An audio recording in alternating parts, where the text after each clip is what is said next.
We're going to do some Kirby. Get ready to curb your enthusiasm. So, I streamed Kirby's Return to Dreamland a couple years ago. I think like almost 2 years ago. I did something called the Kirby-thon, where I streamed almost every single Kirby game. And so it's still kind of recent in mind, but you know what? It's one of my favourite 2D Kirby games, so I don't mind, like, picking up the deluxe version and playing it all over again. Like, because it's that good of a Kirby game that I honestly do not mind it. And yes, this game is like a $60 game, and I know that's a point of contention, especially since Metroid Prime Remastered came out at $40, but it's got a bunch of extra content, and, me being a Kirby fan, I'm going to give it a pass. So, with that said, here is Kirby's Return to Dreamland Deluxe. No day one patch, by the way. For once, like, look at this. So that's kind of refreshing, to have like a game at launch, like a first-party Nintendo game that doesn't have like an optional patch day one. So that's kind of neat. They probably will have a patch later on, but it's good to know that, like, 50 years from now, when we get taken over by the Terminators and like COVID 2.0, it'll be nice to know that I can go back to my old Switch and cartridges and still be able to play them during the even darker times than we're living in right now. So let's do some Kirby.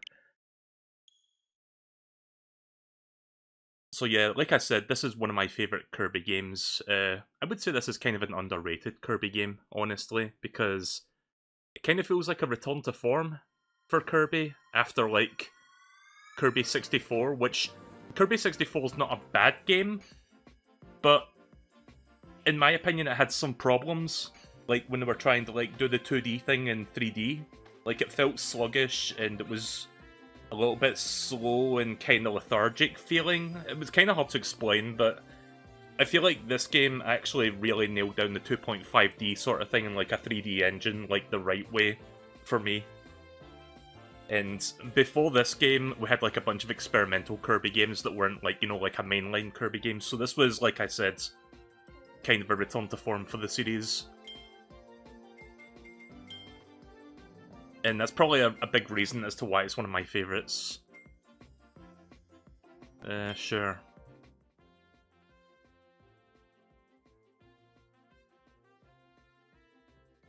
Okay.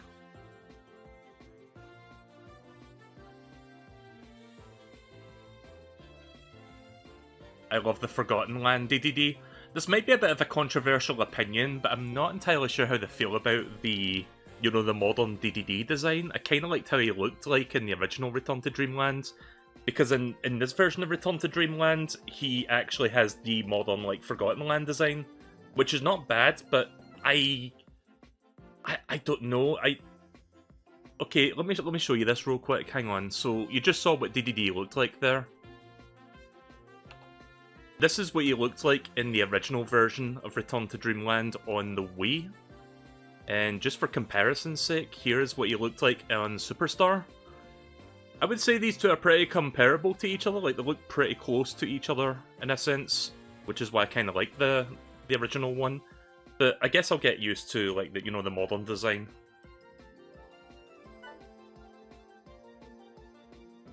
After making further progress in the game, visit Magoland to share your gameplay information and compete with other players from all over the world. Oh yeah, that's right, you can do online multiplayer with the minigames. You know what you can do online multiplayer with, though? The fucking campaign. Like, what the fuck? Like, that's gonna be a big criticism from me for this version of the game. It's like, Mario 3D World has online co-op, why can't this? Let me just check the controls, just make sure. Type B? Okay, yeah, this is what I want. Yeah, B jump, Y attack, that's more like it. Rumble on, auto swallow, keep that off. Online settings. Nah, we're good. Right, okay then, so... Sadly, because there is no online for the co-op, I will just be playing this solo, but you know what, it's fine. Oh, is this... I've noticed a bunch of Kirby games doing this recently, like the past several Kirby games like advertise like previous games that you can buy, like look at this. Yeah, they did this in Forgotten Land as well. You know what the sad thing is? You know what the sad thing is? I don't think you can buy games like this anymore. Like, didn't the Wii U eShop shut down, or isn't it about to shut down? Like, very, very, very, very soon. Same for the 3DS, actually. Like, the 3DS stuff is about to, you know, go away, but... I mean, at least this game you can still buy physically if you know where to look. Yeah, you want to hear the best music in the game? Right, get ready for this. Right, here's the best music.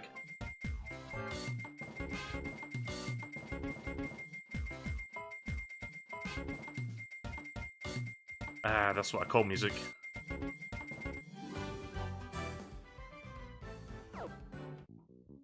Right, so we're gonna do story mode, of course. I might possibly do 2 playthroughs of story mode because after you beat the game once, you get like the much more difficult version of the gameplay, which I kind of wish this remaster would let you do that from the start, because I would have done that if it had the option there, but it doesn't appear like it's here.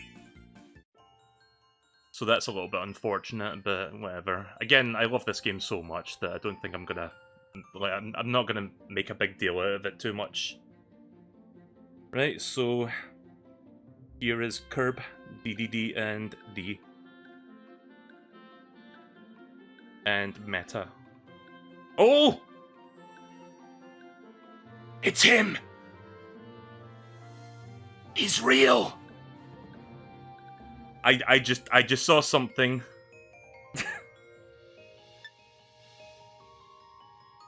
Yep, the butterfly, I noticed it. So he's in this game. If nobody knows what the fuck I'm talking about, don't worry about it, but if you're up on your Kirby lore, that's kind of a big deal. So anyway, here's this ship that is falling to Popstar, which is the name of Kirby's planet. Completely obliterated. There's like a really good video about like Kirby lore that I would recommend you guys watch at some point. I think it's by a YouTuber called the RPG Monger. And he did like a really in-depth like, you know, analysis of like the Kirby lore. It's a really good video. So if you don't know anything about like modern Kirby lore, that's a good video to watch if you want to like understand some of the things like under the hood of like Kirby games. So this guy here is Magalore. He's totally not like Elflin. He's a good guy completely, but yeah, his ship has been destroyed. We need to like repair it. Gotta help him. Because, you know, Kirby likes to help.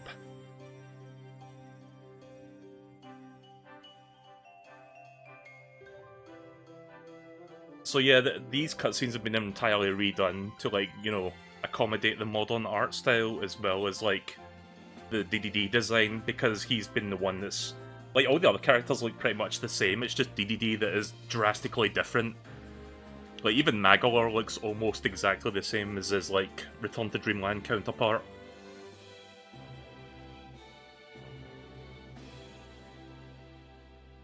So have you ever noticed how King DDD keeps getting his fucking design changed, like, every other game? Like, he looked different in Star Allies, he looked different in Forgotten Land, he looked different in Kirby 64. Like, they don't know how to settle on his design, and he keeps changing. It's like, okay, can you maybe, like, settle on one design for, like, 3 games? That would be nice. Adventuring with Magalore.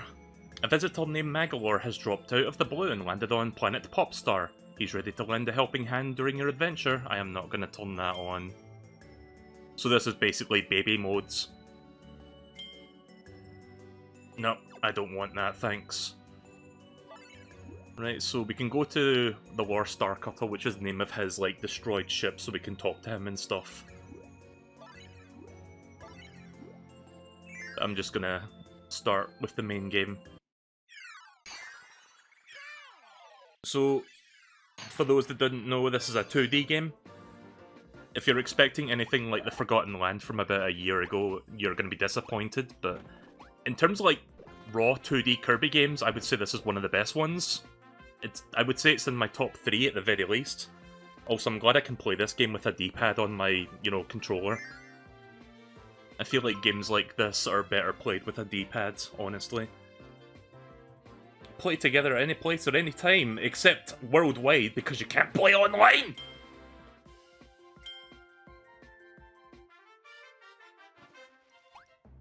Okay, so I played the demo for this like a couple weeks ago because they announced the demo during that recent Nintendo Direct, and I noticed something when I was playing the demo just to see what it was like.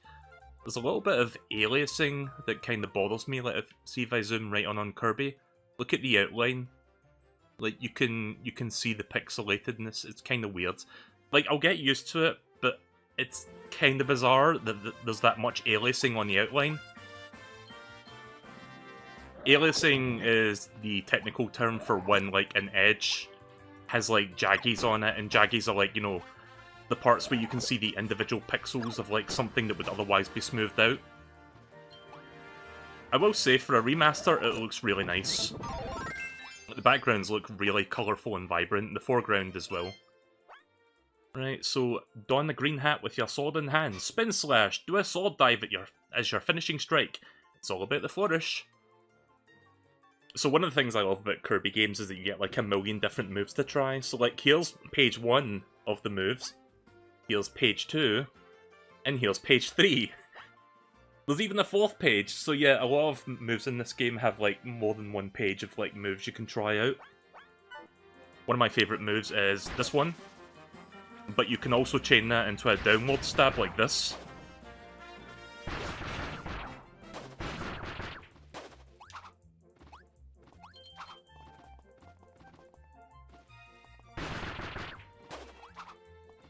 So this is going to be a complete playthrough. I'm going to go for 100%. In fact, I might go for 200%. Because I believe after you finish the game, you get the EX modes. Which is this game's version of, like, hard modes. That adds more, like, you get less health and you get more challenging, like, enemies and stuff.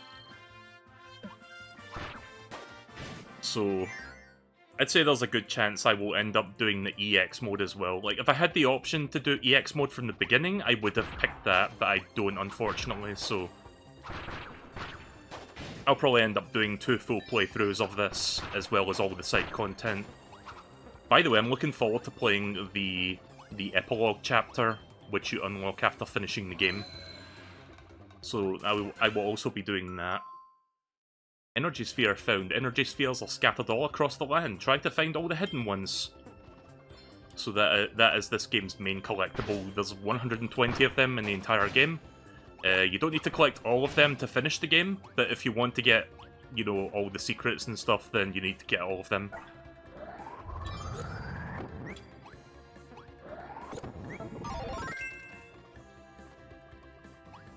So I played the demo for this a little while back, and I ran into like a weird glitch, which hopefully version 1.0 of the retail release actually fixed.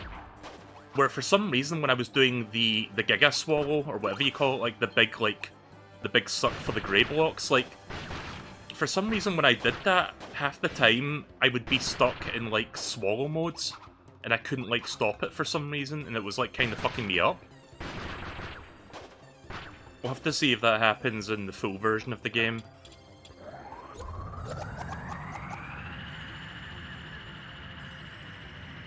Yeah, that's... Guys? I am not pressing any buttons.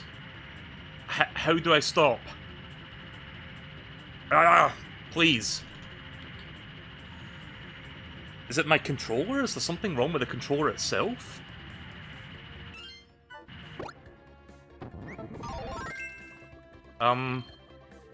I don't know what's going on there, honestly.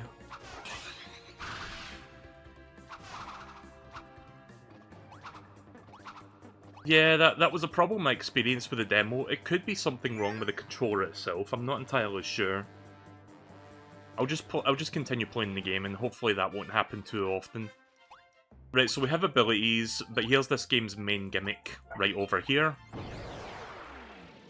So we have an Ultra Swordsman. If you eat him up, you get an Ultra ability. This is basically just the sword ability, but on crack cocaine. So it's like packing pure destructive power. It's a super ability. Its name, Ultra Sword. It destroys everything in its path, even the grounds. So the Ultra Sword only has one button, and that's it. So this is what it does. Thumbnail of Kirby and healing. Yeah, maybe. You know what I love about this? Like, every time you swing the sword, you get something different. So we got, like, a big stone swords. And now we got a fucking meat cleaver. We got, like, a scimitar. I think that's what that's called. I'm not sure. There's the iconic sword that you see in Smash Bros. So these Ultra ability segments are just, like, big, you know, power fantasy set pieces where it's like you just destroy everything in sight. And if you know where to look for it, you find these portals, which takes you to... I forgot what this area is called, but it's just like a mini challenge room that ends in a boss fight.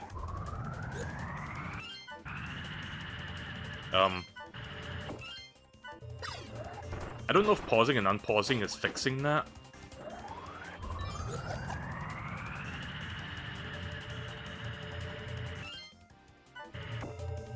For some reason, that seems to fix it, but I don't know why that's happening, honestly.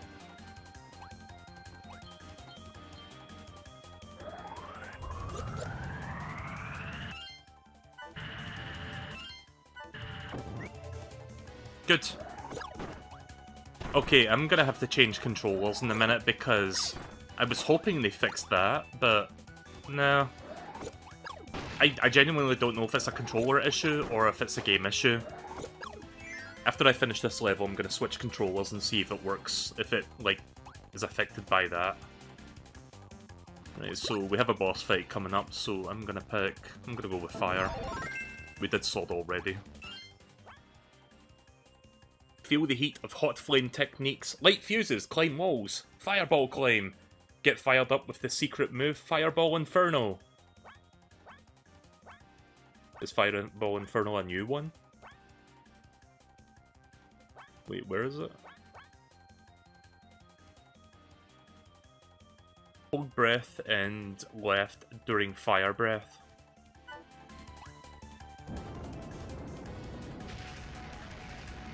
Oh yeah, this is something you can do. Like, you can do that in the original game. Right, so here is Fear Doomer. Do these guys have boss lore? Oh shit, they do! Okay, this is new. So, the modern Kirby game started adding boss lore text. We actually have them for, like, mini-bosses and bosses in this game. I'm gonna have to do this for every boss fight now. A super ability helped you enter this strange place, and a sphere doomer has flown in from a different dimension as well. It won't let you steal the energy of the spheres, so brace for an attack. Right, okay then.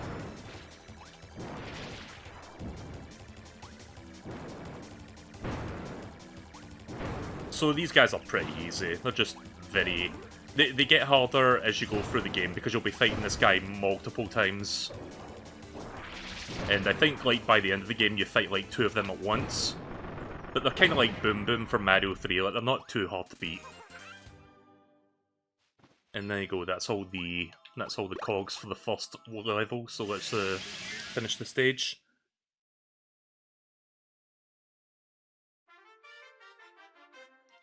Isn't there a new fire dash attack for fire, is there?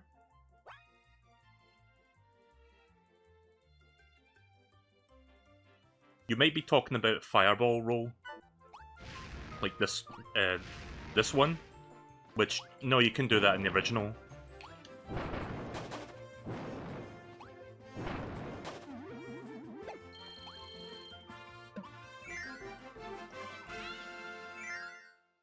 Oh yeah, they added a new, they added, like, a post, like, the... words. They added a thing at the end where you get, like, a little level complete jingle. That wasn't in the original game. I can tell you the differences between the original and this, because I played the original one a lot, and I love the original version of the game.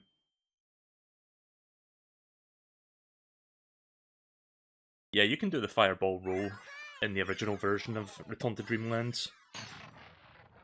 I'll tell you what is new to this game though, that is like ability related. There are like, I believe 2 new abilities. One of them was in the demo, the sand ability, the other one is mech. So even though this is like a, you know, a remaster of an old game, they did add like some new abilities into it at the very least.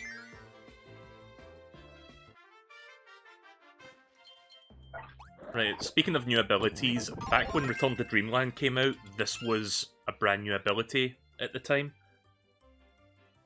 Time to dance. The leaf dance creates gorgeous swirl of razor-sharp leaves. Press LR to guard and... Huh? You vanished. Oh yeah, I have to show you that. Let me look for a Waddle Dee. Right. Check this out. Oh, fuck. Hang on. I was a little bit too close. Right, check this out. Waddle Dee's just like, where did he go? There I am.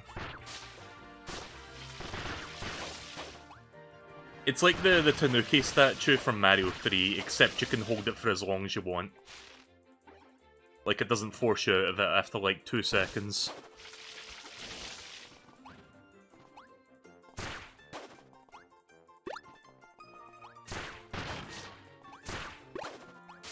Berg. Yeah, Leaf is a pretty good ability, honestly. It's one of the more useful ones for just, like, ranged combat.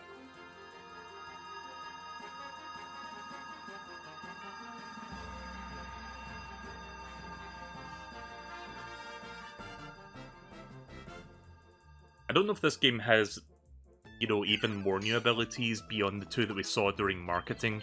Maybe. Maybe we'll see at least one other ability that Nintendo hasn't shown. I wouldn't expect it. I think it's mainly just sand and mech, but you know what? This game has a lot of good abilities, so it's fine. So anyway, here's Cutter.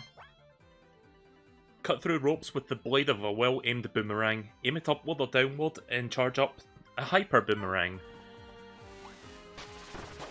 So one thing I love about this is you can beat the spider just by, you know, hitting it in the body, like this.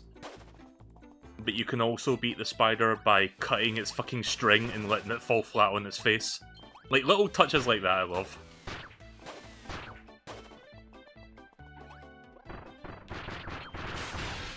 There's the final cutter. You may have seen that in Smash Brothers.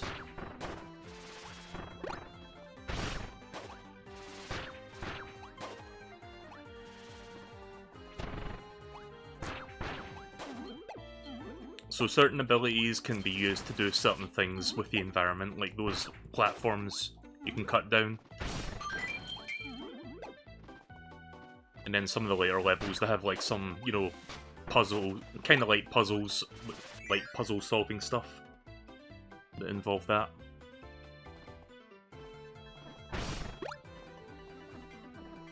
Nope.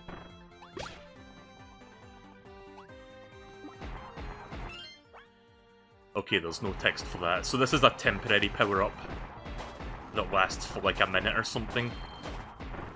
So it's just an endlessly shooting cannon with fireworks.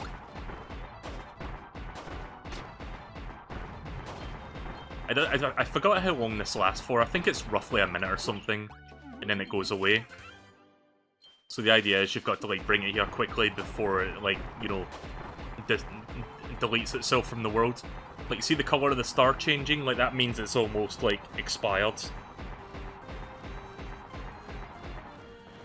And there you go. That's what it looks like afterwards.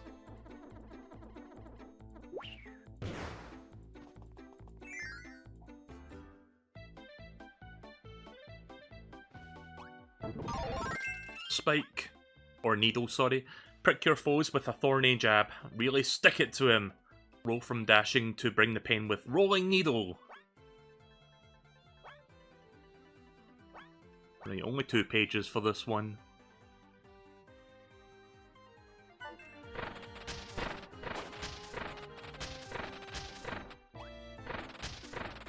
Oh, that's cool. You can use the gyro. Like, you can shake the controller to, like, do this quicker. guess that means when I get Spark I can do the same thing, because that is like a very useful thing to do. Like, normally, like, with, you know, Kirby Superstar and whatnot, you're supposed to, like, spam the D-pad directions to, like, do it. Like, each D-pad direction, like, charges up a little bit further. So you're supposed to, like, just go mad with it. But no, if you shake the gyro controls, that works just as well. If not, it works better. By the way, that little hole up there is a secret.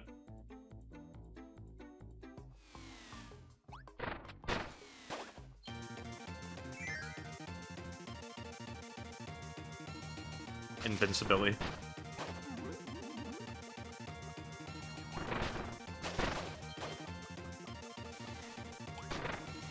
By the way, don't go in that door yet, because there's a cog over there.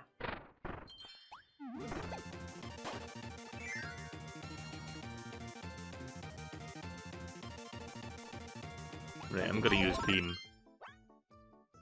Beam! Lash foes with a whip-like beam. Dash for Cycle!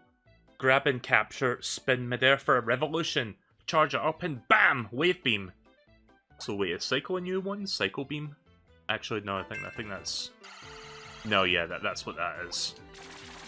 I think my favourite move is this one, because you can actually use it more than once in the air.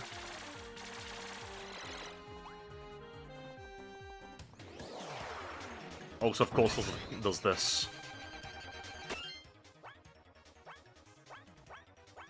Okay, so this mini-boss doesn't have lore text, unfortunately. It's just the mini-sphere doomers.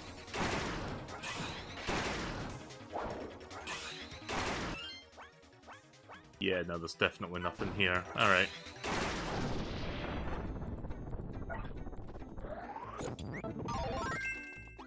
Oh yeah, I need to change my controllers after this level. I forgot about that. There's the last one.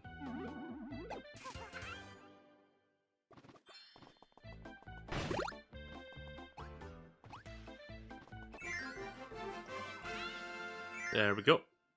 Easy.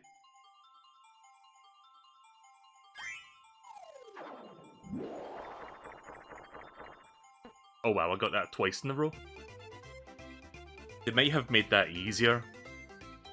Like in Return to Dreamland, it was like really difficult to time that to get to the first, like, platform number 1. So either I just had really good timing, or they've increased the window at which you press to get up there.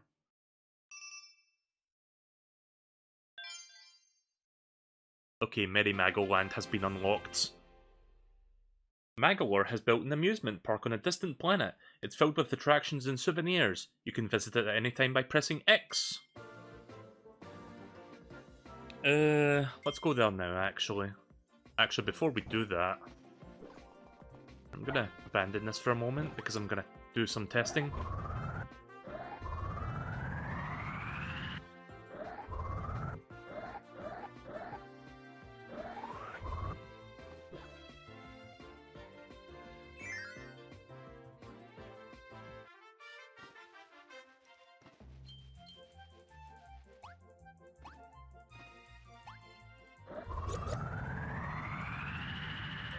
See, that I don't understand that. Like, sometimes I do the big suck to eat multiple things at once, and sometimes I get stuck swallowing or, like, you know, sucking.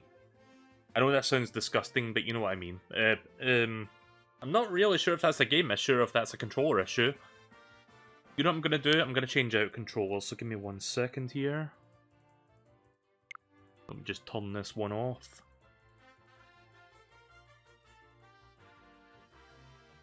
It might be the controller, possibly. Let me try...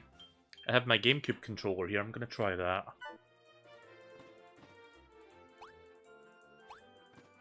Oh, hang on a minute.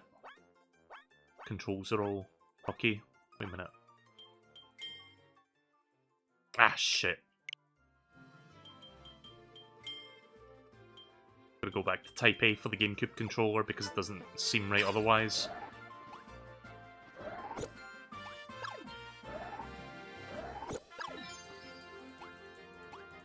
I love the GameCube controller, but the fucking D-pad on this thing is tiny.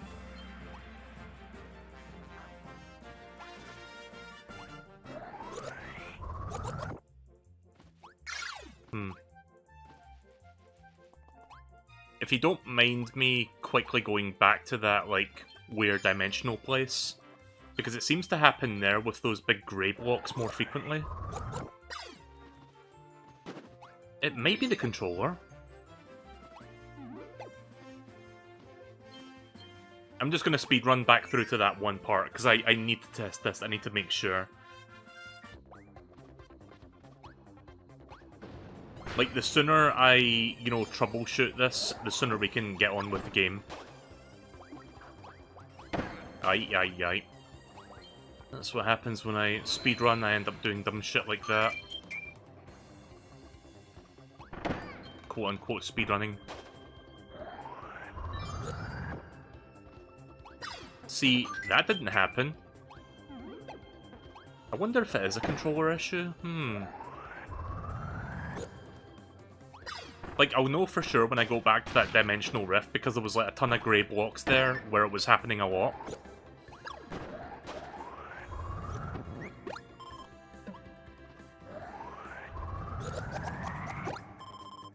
Yeah, that doesn't... yeah. So why is the other controller doing that? That is... It's not a sticky button MSP. I bought that controller like 3 months ago. It's still kinda new. It might be the firmware on the controller that needs updating, because it's like... it's a controller by 8-bit Do, and that's got like updatable firmware, so... maybe I should do that.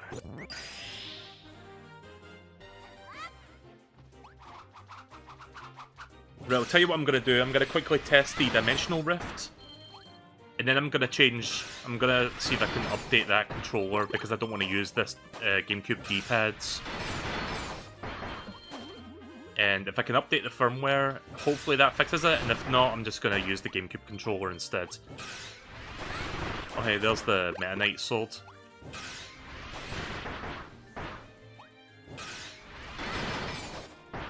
I believe this sword has an Easter egg sword. Like, if you use it enough, there's like an Easter egg one hidden in there somewhere. Let's see if I can get it. Right, so we've got Meat Cleaver, Scimitar, whatever you call that one. Meta Knight swords.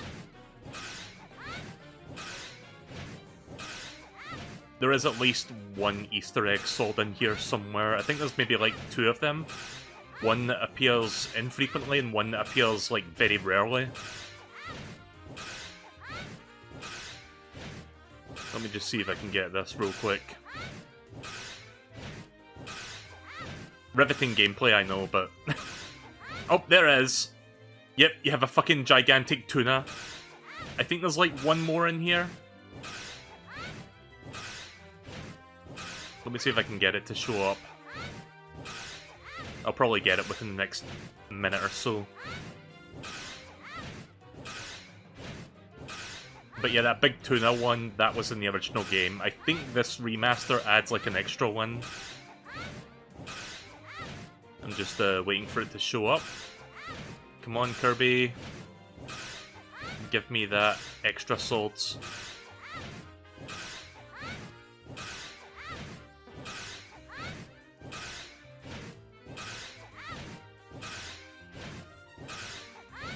To 7 years later. Again, riveting gameplay.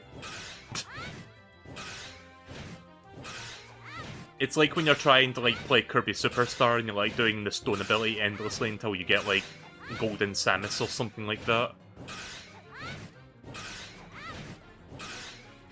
Yeah, this isn't.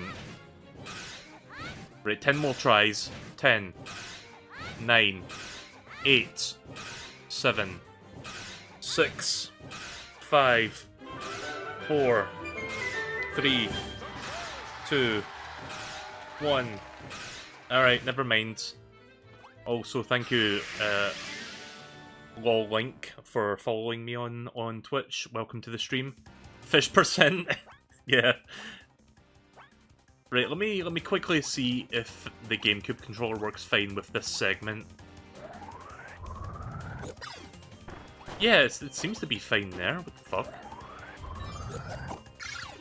Okay, so maybe it is the other controller that's all fucky. Right.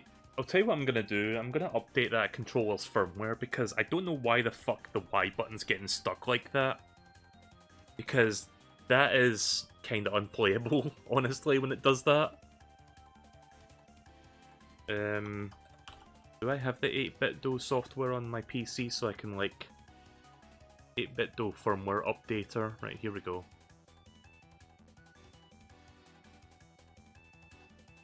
Right, so I'm gonna throw this up real quick, because this is gonna take like a minute or two, because I need to update the other controller that's been giving me issues with this game.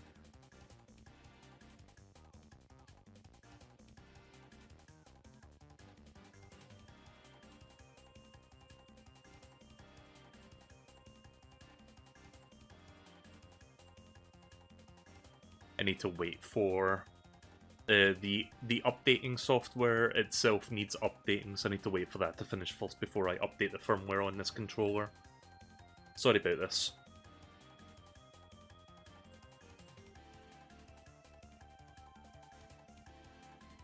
Right, update complete.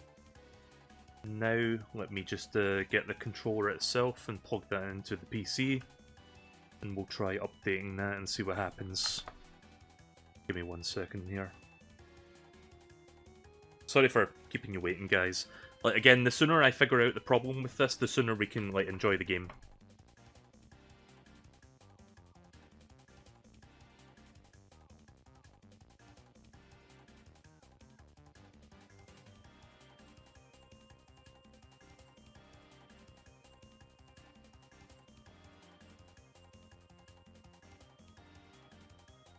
So, how is everyone doing tonight? I hope you're doing alright. I'm doing fine myself. I've been taking some more of those vitamin D supplements to kind of help my moods. I think I've been feeling better since taking them, like, starting this week. So that's good at least.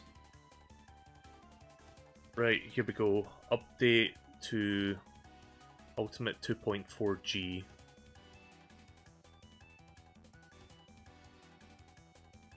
Update from version... Right, I need to take a screenshot of this to show you what the fuck this says. Right, you ready for this? Check this out. So I just plugged my controller into the firmware updater software and this happened. So apparently my controller out of the box is version 0.00, so I have to update it to 1.1. Just gonna do that now real quick. Hopefully that fixes the problem. Oh, wait a minute. That is the wrong... apparently I picked the wrong controller. Hang on. Okay, here we go. Right, it's updating.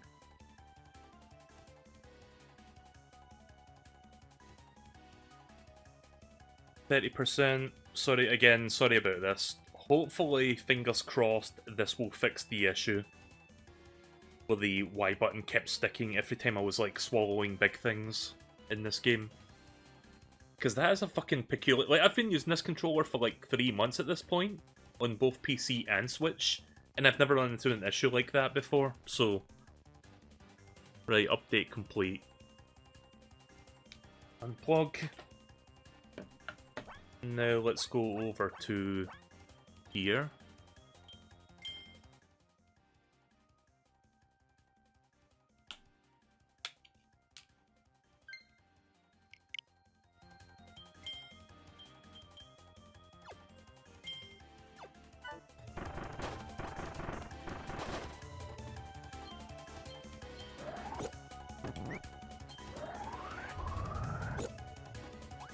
Maybe?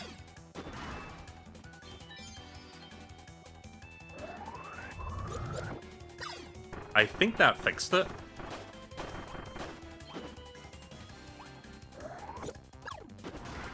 Standby still up? Oh, sorry. God damn it! Why? No, it didn't fix it. Fucking hell, what is wrong with this controller? You know, I'm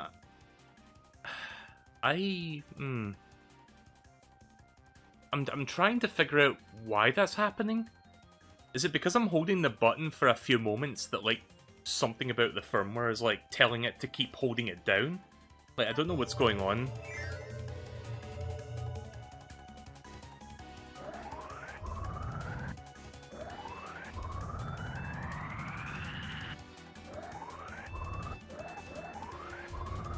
See, here's the thing, it's fine when I'm doing this, but when I eat stuff, sometimes it just does not swallow the foods.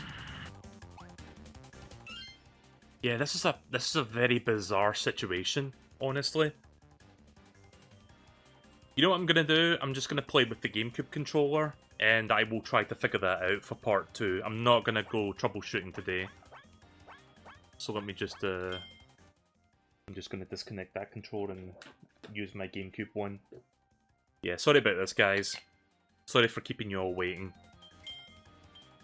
Right, control type A for the GameCube controller. And exit stage.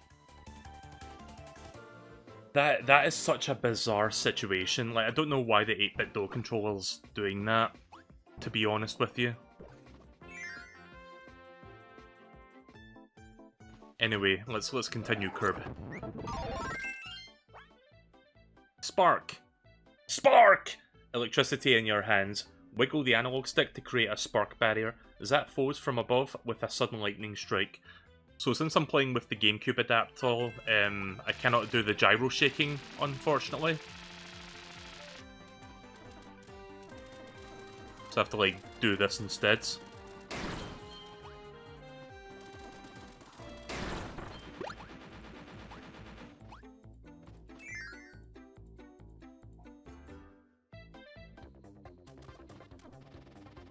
You're probably wondering, why do I have a GameCube controller connected to my Switch? I use it for Smash Bros. I'm gonna see if I can do a Smash Bros stream sometime in March. I've been meaning to, like, get back into Smash Ultimate.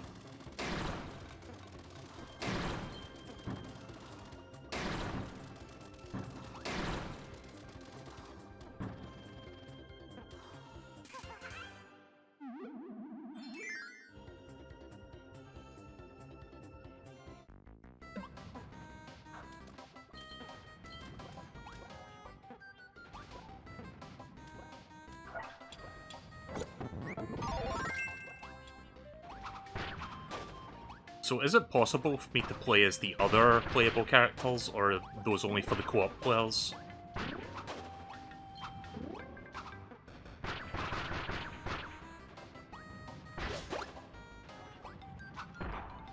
I'm still disappointed about the fact that you cannot play this online with other people. I mean, technically there's online, but it's only for the minigames.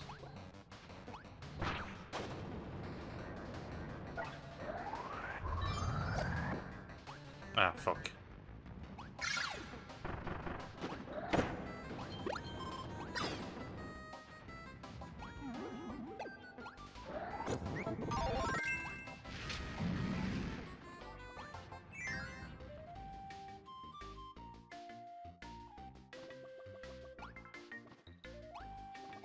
Yeah, I'm switching to that instead.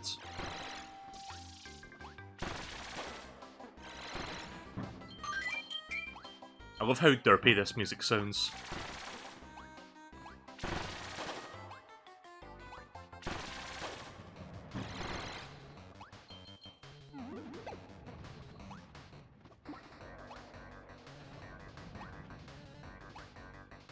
Nice.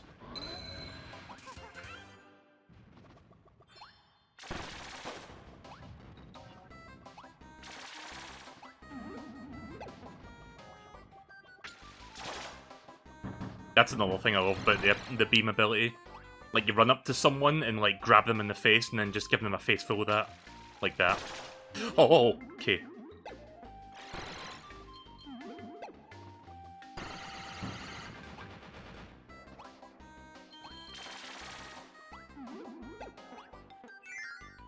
Did I mention how much I love this game, by the way? Like, it's simple, yeah, but it's also, like, thoroughly enjoyable to play. Like the mechanics and the gameplay and the level design is very tight. It's not my favourite 2D Kirby game though. I think that honour goes to think Planet Robobot is my favourite 2D Kirby game of all time. I would maybe put this one either second favourite or third favourite. It's kind of hard to say. It's between this and Superstar for number 2. There's the last one.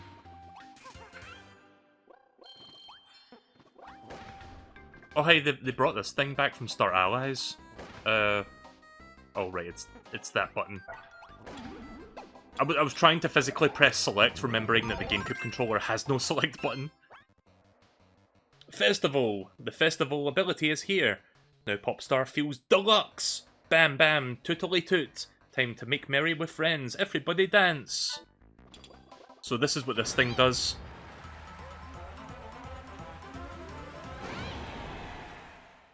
Sonic? That looked like the Sonic border.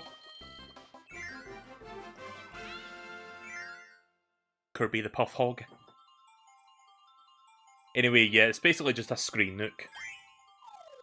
It's like the mic or the explosion one. Oh, I got 3 that time.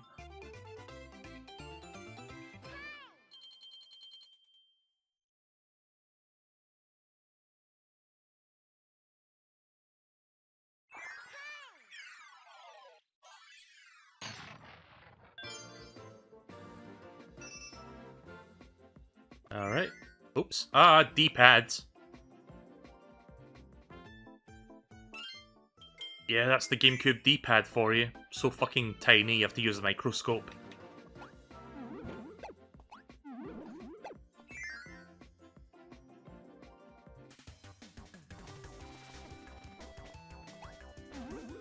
I love that rainbow effect that was going on in the background there. You may have missed it. It was like rainbow wind. So yeah, those things in the background fall on top of you. So you have to be quick.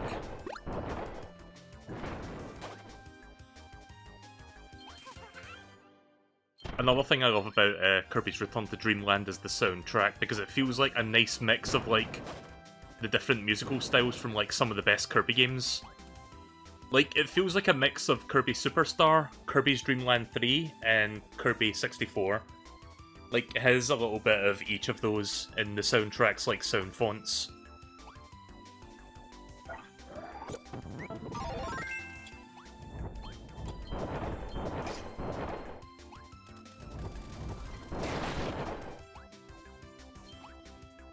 By the way, if you don't go in that door and you backtrack, this happens. So you're probably wondering what the fuck is in this room, so if I keep moving on forwards... By the way, I love how there's just a gap there, just to let you know there's a death pit. So welcome to the Howl Room. Yep, the Howl Room is this early in the game. It's not the only one though, there are multiple Howl Rooms in this game, I think there's like 3 of them. So now we've got Hammer, wait. Oh, that's Fighter. I thought it was like Kirby with boxing gloves, but no, it's the Fighter ability. Oh, there's Mech! Oh shit, we get to try this early? It's Mecha, sorry. The robotic armor is ready for launch. Zap, burn, and smash your foes with your arms, and then prep your cannon and fire for a fully charged blast! Right, so let's try this out.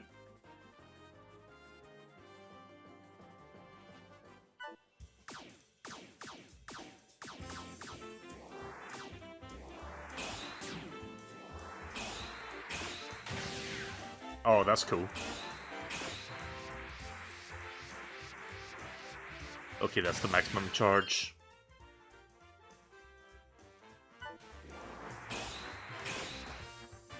Ah, okay, that's cool. The fact that you can store it to use for later. It's like what Samus does in Smash. Right, so we got Rocket Dash.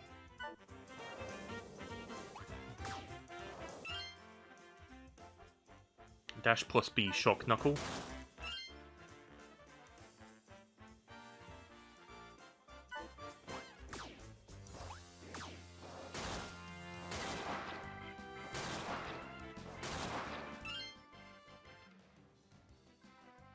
During shock knuckle, down and hold B then release. Right, that's cool. Wait a minute. I know this music. This is from Forgotten Land. That's cool. So the Howl Room medley includes some Forgotten Land music. Right, Fireball Mortars, up plus B. Neat. Rocket Flight, A in midair. We did that. And down plus B, Shock Bomb. Oh, in midair. Kirby has like a robotic hand when he does that. Like you can see the individual robot fingers, it's kind of funny.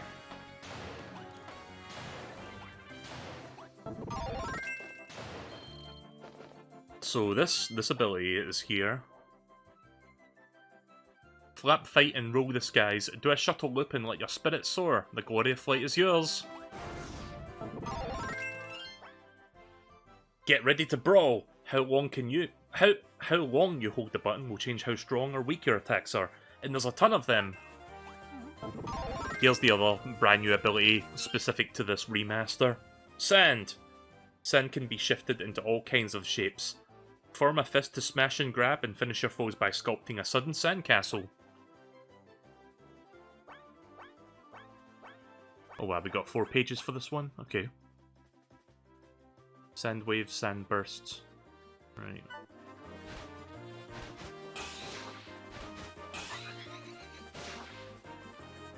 Talk to the hand.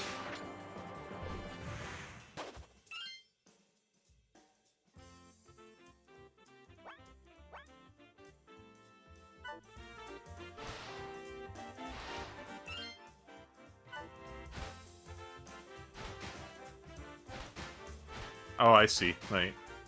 There's like a sand kick for behind as well.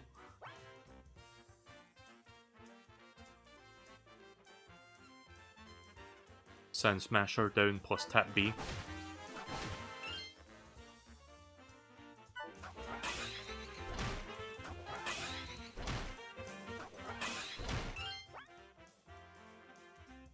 Sandstorm.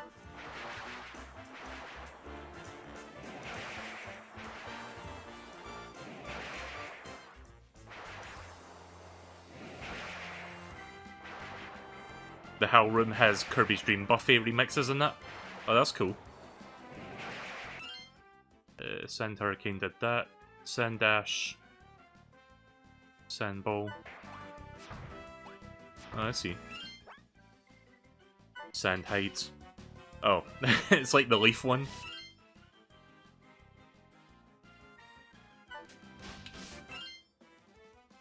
B during Sand Hides, Sand Geyser. That looks like it could be useful for hitting high up bosses. Down, up, then B. Ah, look at that. Wait, is that DDD's castle that I just made? Oh, you can make more than one. Alright, well there you go then, that's sand.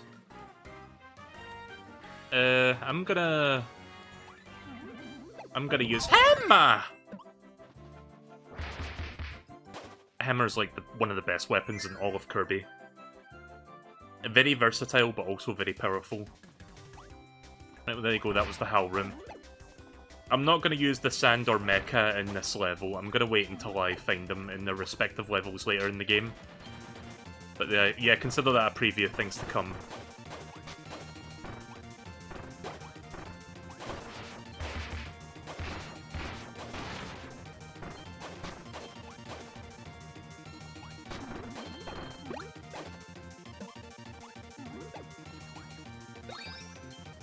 What was that? I just picked up a ticket? Alright.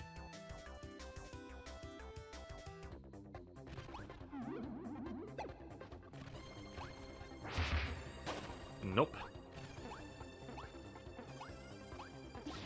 Okay, here's one of the other temporary power-ups you can get. This thing just gives you a rainbow shield for like a minute. Oh, right, but it doesn't protect in front of you.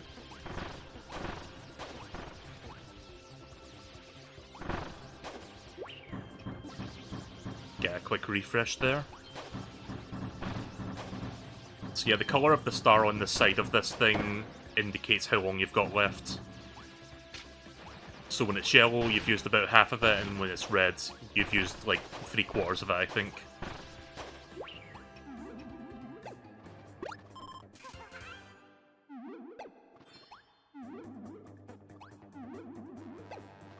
Right, I'm pretty sure the last two are going to be in one of those like weird dimensional rifts that we saw.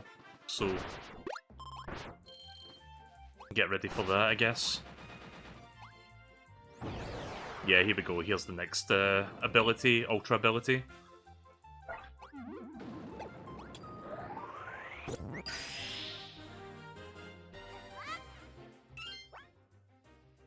Monster Flame. A fiery dragon flies through the skies. Storming into battle, the fury of the Monster Flame will burn every foe in its path.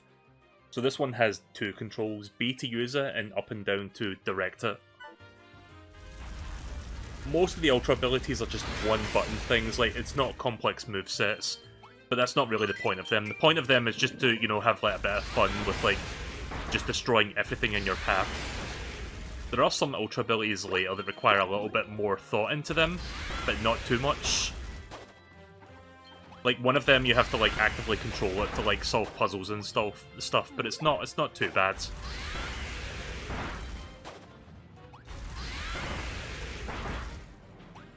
So yeah, up and down just makes it move up and down while it's like flying by. Also, I like how they updated this game to... Like, in the original Return to Dreamland, when you destroyed enemies, they didn't fly toward the screen like that.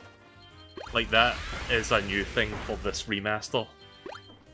So it kind of feels more like Kirby's Triple Deluxe now, where you just see the enemies hitting the screen.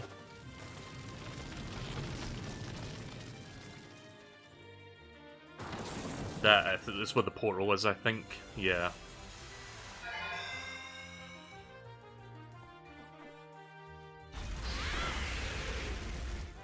Nothing down there.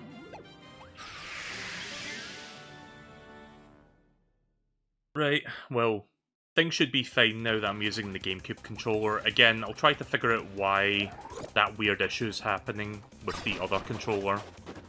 I'm not going to troubleshoot that now because it's going to take a while to figure that one out. Maybe like 30 to 60 minutes of troubleshooting. It may be something with like the way the controls are bound or something that's fucking with it, but...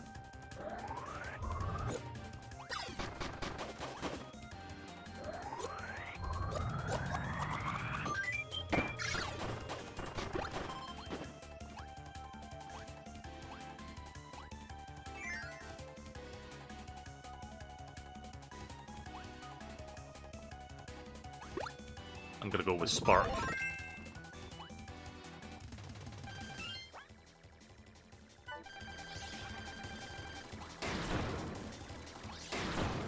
Look at how much power this thing does. And goodbye. Oh. Aimed the wrong way there. Kirby's face. Like, during that freeze frame, he had like a look of pure disinterest. He was just like, yeah, whatever.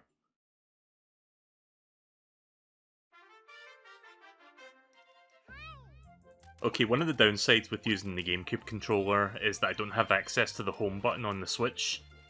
So I cannot, like, zoom the screen in to show you guys stuff. Just put up with it for this stream, and I'll try and fix the controller issue next time.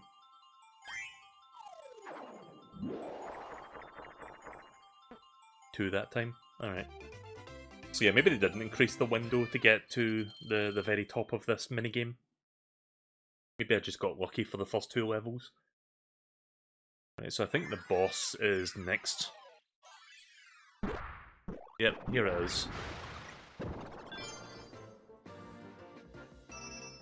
I'll give you 3 guesses to what the boss is. Oh, that's what that thing is?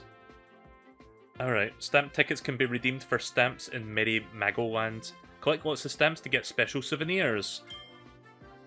Right, I'm gonna beat the boss first, and then I'll check out Merry Magoland.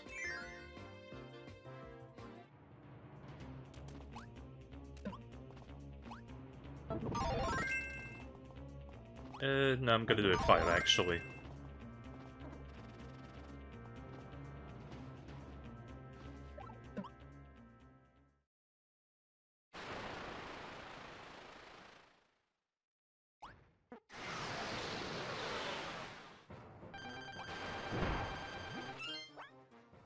Versus Wispy Woods.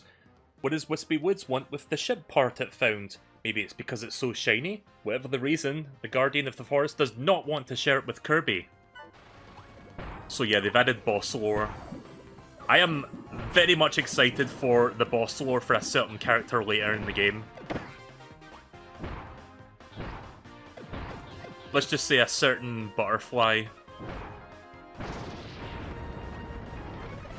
Of course, that's not the only boss lore that I'm interested in seeing, and there's going to be like a bunch of good ones later. So yeah, Wispy Woods is not too difficult. It's the first boss. It's standard fare for Kirby.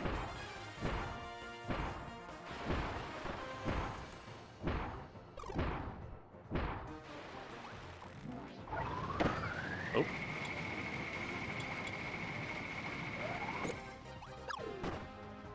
I was hoping that would have killed it. I wanted to like go for the style points.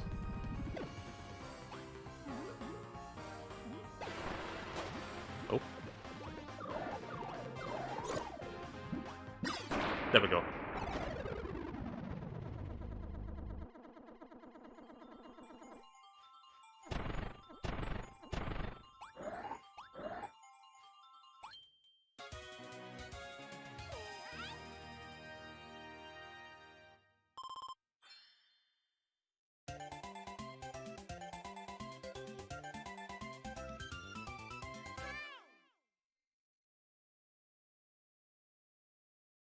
Alright, that's the first ship part found. So we're looking for the little cogs, but they're optional. Like, the main things for, like, progressing the story are the ship parts. And each boss of each area has one of them. I think there's, like, 5 ship parts that you have to find.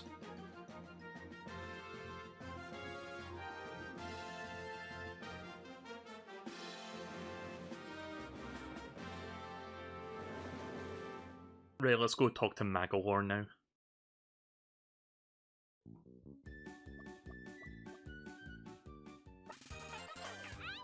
You did it, Kirby! My ship has its oars back! Thank you so much! I'm counting on you to find the other missing parts. Keep up the good work! And don't forget to keep an eye on all of those energy spheres.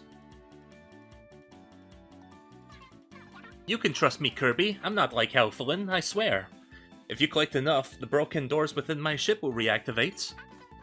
There are some really cool sub-games you can play with your friends. Not to mention copyability rooms with all kind of copyabilities for you to try out. And there are several challenge stages that really test your skills.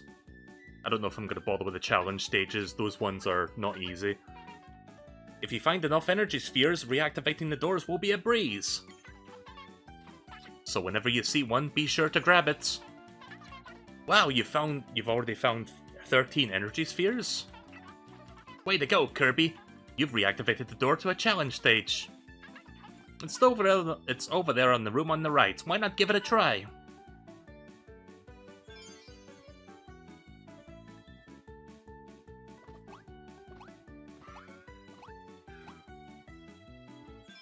You can trust me, Kirby. My best friend was Marx. He was a totally trustworthy, swell dude. Soul challenge. Can you reach the goal before the time runs out? Go for the high score.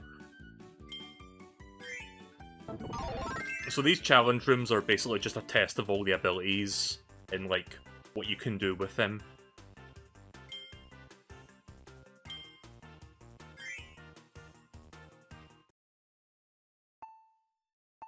I'll try the challenge room, but I don't think I'm going to go for the high score.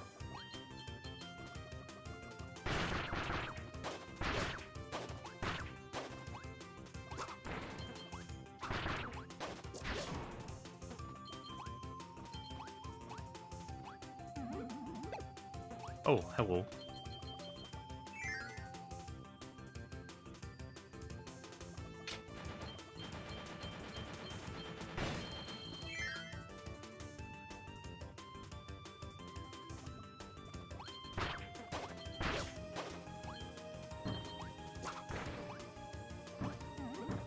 I think if you get hit, you lose points. Oh!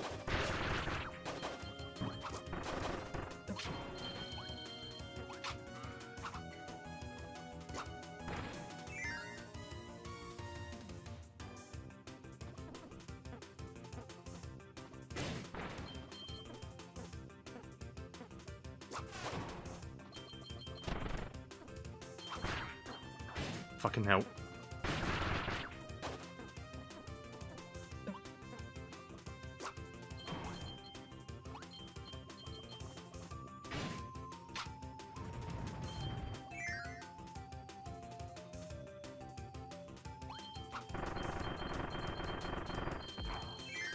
That was fun. Oh, hello.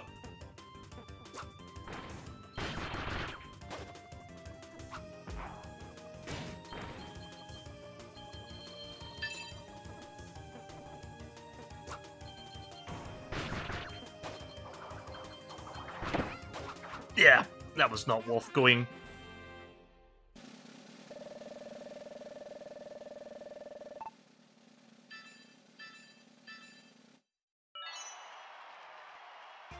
God damn it.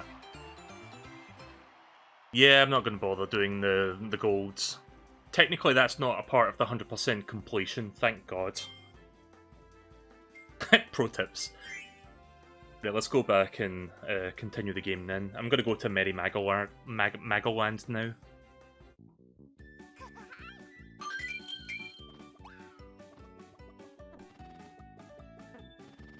What's this? Oh, hey, it's one of the mini-games. Megalor's Tome Trackers tutorial. Find the magic tome with the same cover image that Megalor is picturing. Press A to jump and up and B to retrieve a tome.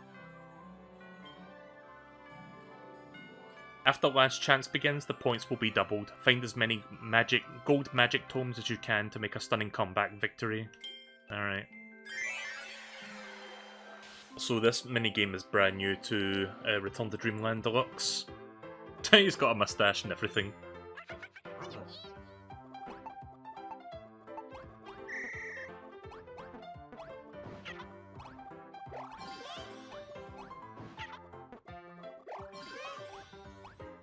Yeah, it's gonna be fucking brain dead, isn't it, for level 1?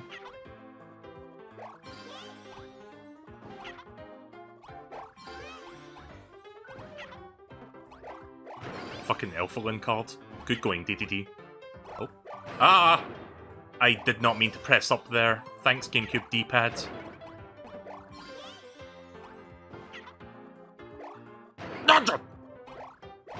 Oh, that D-pad sucks! Like, sometimes I am pressing up by accident. Oh, there was more than one there. You fuck. Son of a bitch. Gimme.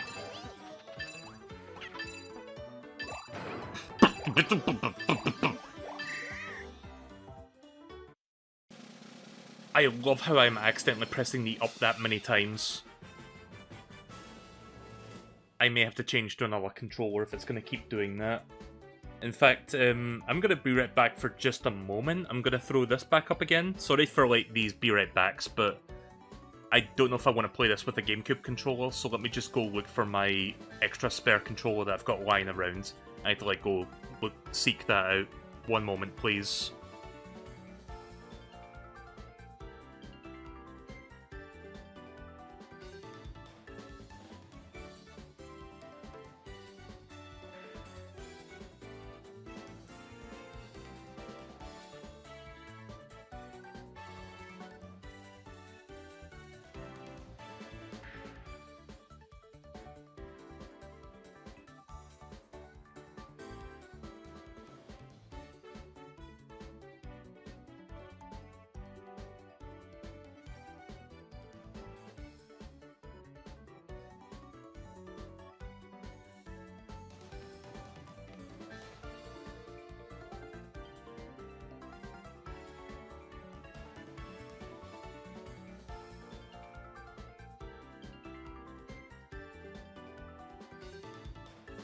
Alright, I'm back.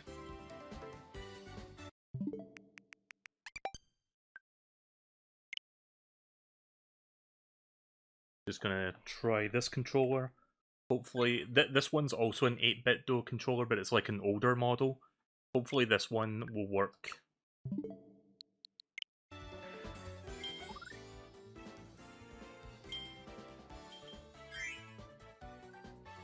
Sorry about the controller swapping and, you know, the weird, like, haphazard, like, me switching stuff around. I just want to make sure that I can enjoy the game as much as possible, you know? Oh, right, the buttons are swapped around, hang on. Back to type B, please.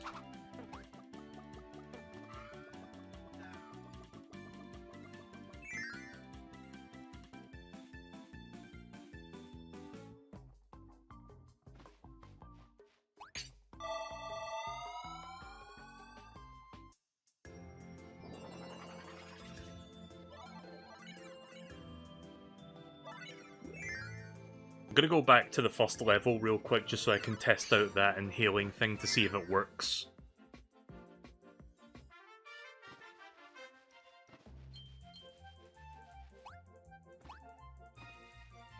Sadly, it means I've got to go back all the way back through here again to get to that one spot, but shouldn't take me more than like a minute and a half to get there. So while this is happening, has anyone been up to anything fun lately? Any plans for the weekends?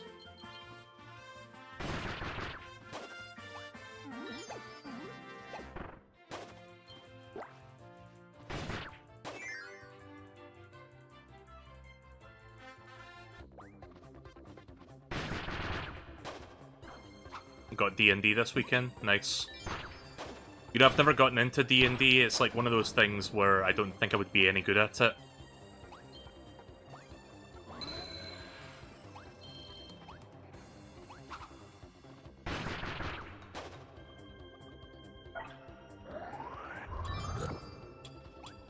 Right, well that didn't lock up. I'm gonna make sure I do it for all of those big inhaling things. Ah!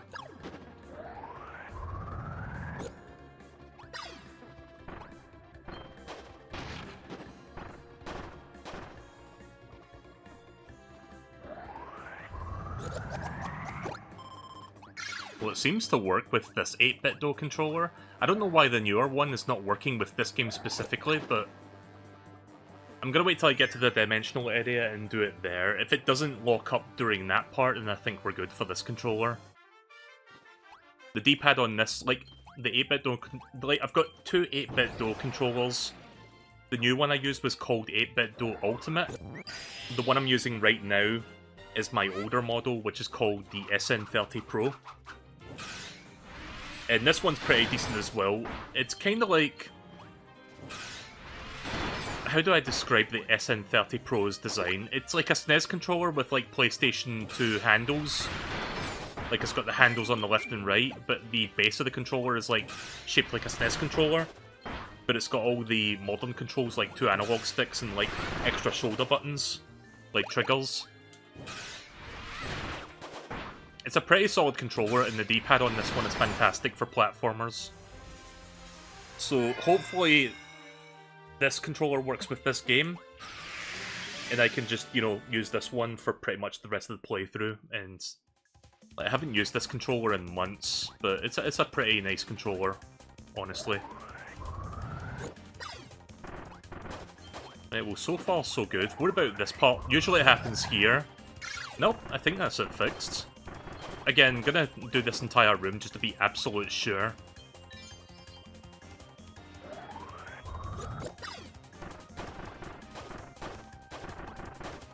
I think I've got one more thing to swallow here. Oh, ew.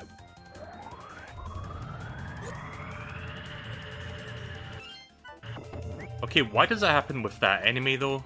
That is the thing I don't understand.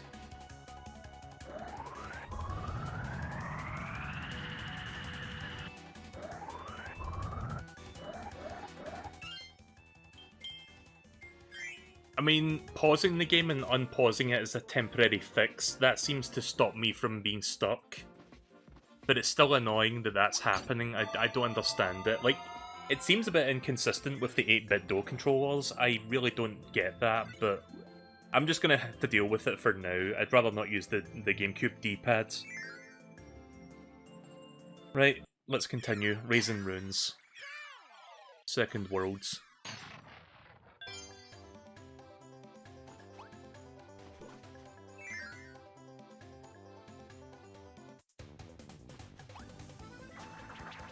Oh yeah, so this ability was new to Return to Dreamland when it first came out.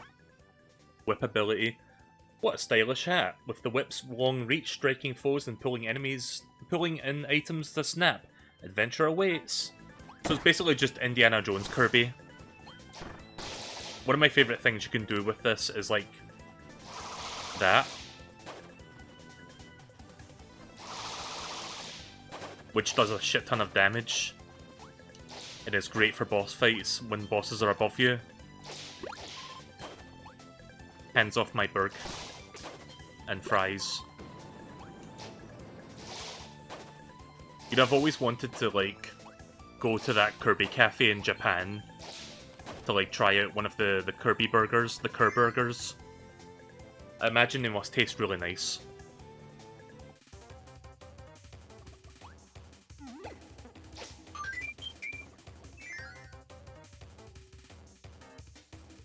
I don't know if I'll ever make a visit to Japan.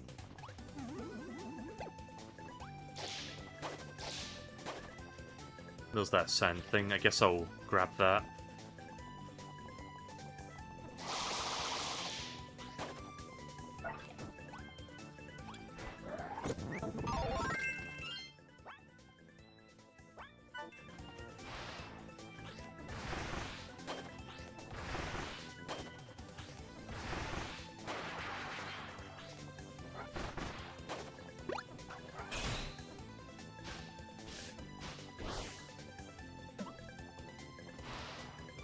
Oh.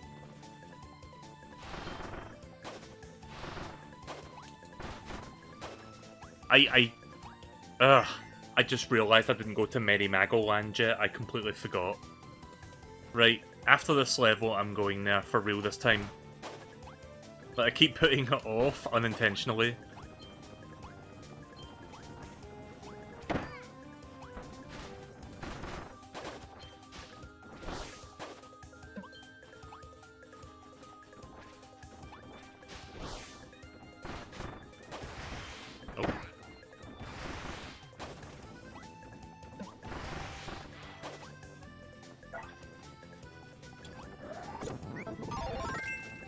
Get the fire ability for that.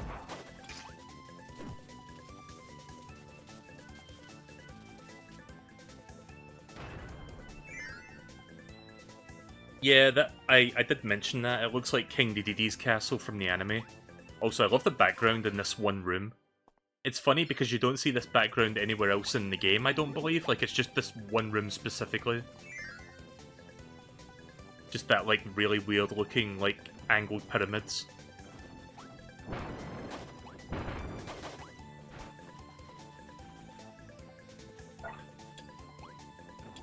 So this thing is like a sand seal? Seal sand? I don't know.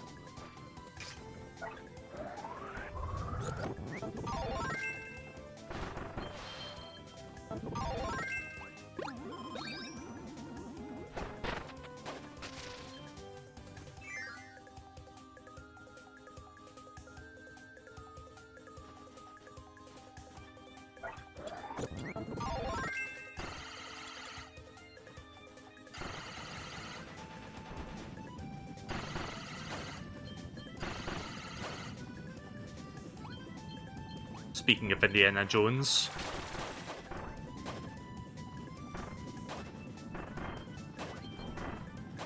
No, it's me that's chasing the boulder. Meat!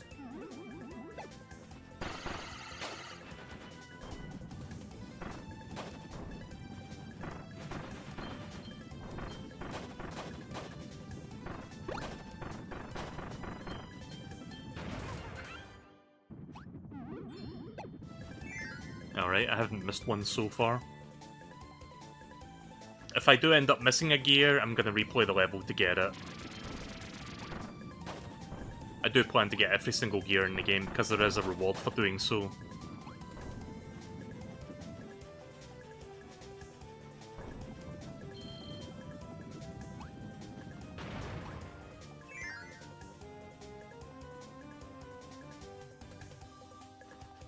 Right, I think the last gear is in this room.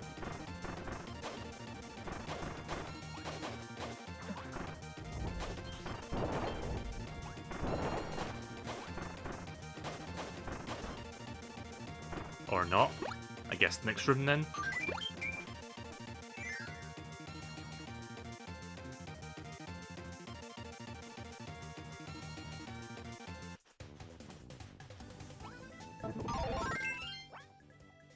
Parasol. Block falling objects. Fill your parasol with wind and go for a stroll through the sky. The best comes last. That's right, circus throw. Wait, is that a new one?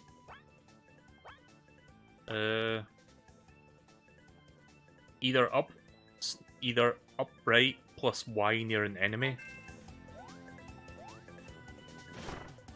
Okay, hang on. Okay, no, that's a normal attack. I don't know why it's called circus throw. Parasol's an alright weapon. Going back to whip. Cool whip!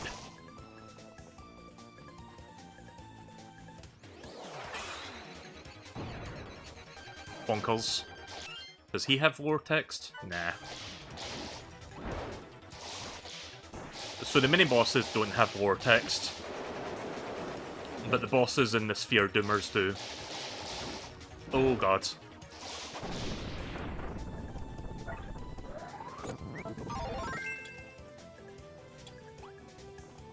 Do you want to know what the most powerful attack with the hammer is? This one. Like, that does crazy amounts of damage when you fully charge that. Like, that just melts boss health, like, really quickly, if you time it right. There we go. The hammer could be very useful for when I do the arena at the end of the game.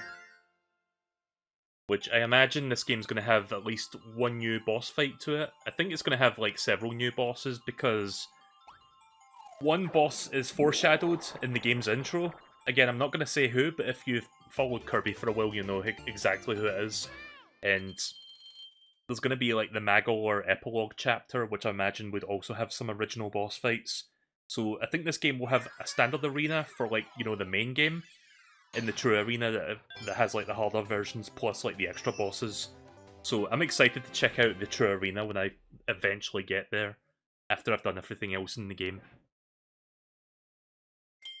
Right, so I now have the room that has like the first few copy abilities, so if I want to get any of those I can just go back and grab them. Right, let's go to Merry Magoland now. We'll have a look at this for like half an hour and then we'll go back into the main game.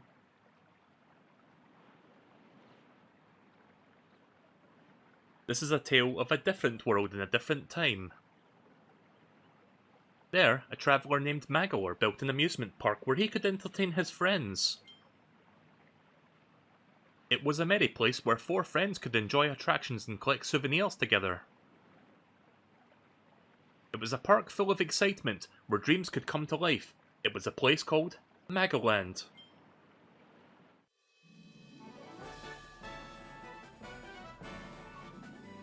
So yeah, this segment is brand new to this deluxe version of the game. This was not in the original. Manager Magolor. Hey Kirby, welcome to Merry Magoland! There are a bunch of fun sub-game based attractions for you to enjoy here. Disneyland, yeah. Also, look at Kirby there. Look how happy he is. Having the time of his life. I've even created a thrilling stamp rally. You can earn stamps just by playing our attractions. But that's not all. I also have a fun souvenir for you to commemorate the grand opening of Magoland.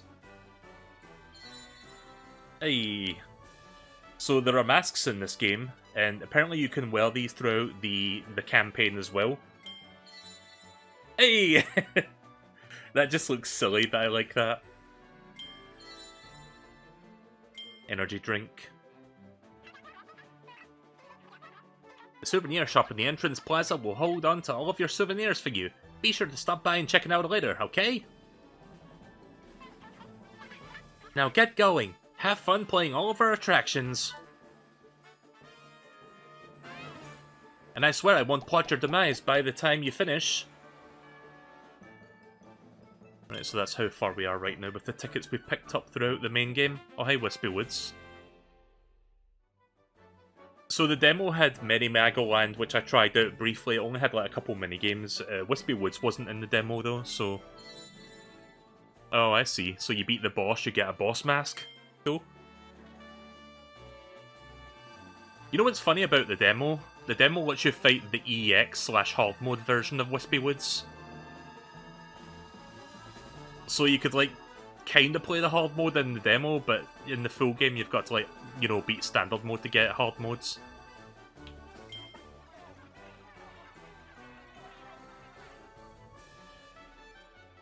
This is the souvenir shop. We'll keep track of your dress-up masks and souvenir items.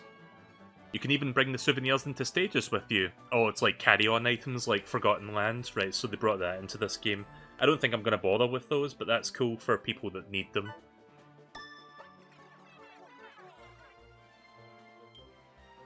Right, so let's see what masks you got.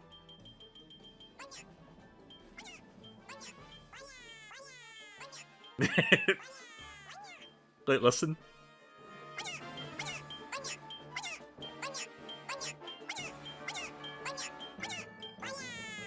Ah!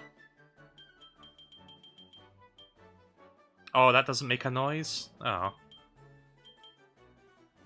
Right, so the Waddle Dee makes a noise. Oh, I see. If it's got a little speaker icon underneath it, it's got a voice with it. So wait, if I do attacks or get hit when I'm wearing this, does that mean I make Waddle Dee noises? Is that what that means? I guess so.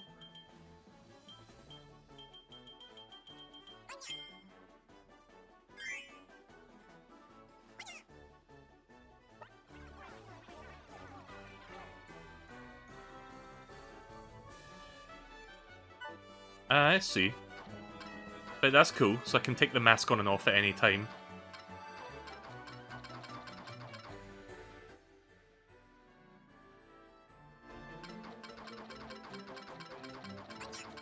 Oh.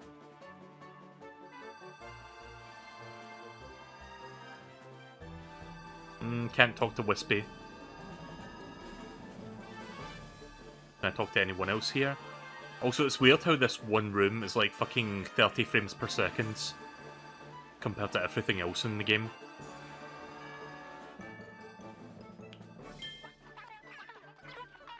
Hey Kirby, you having fun?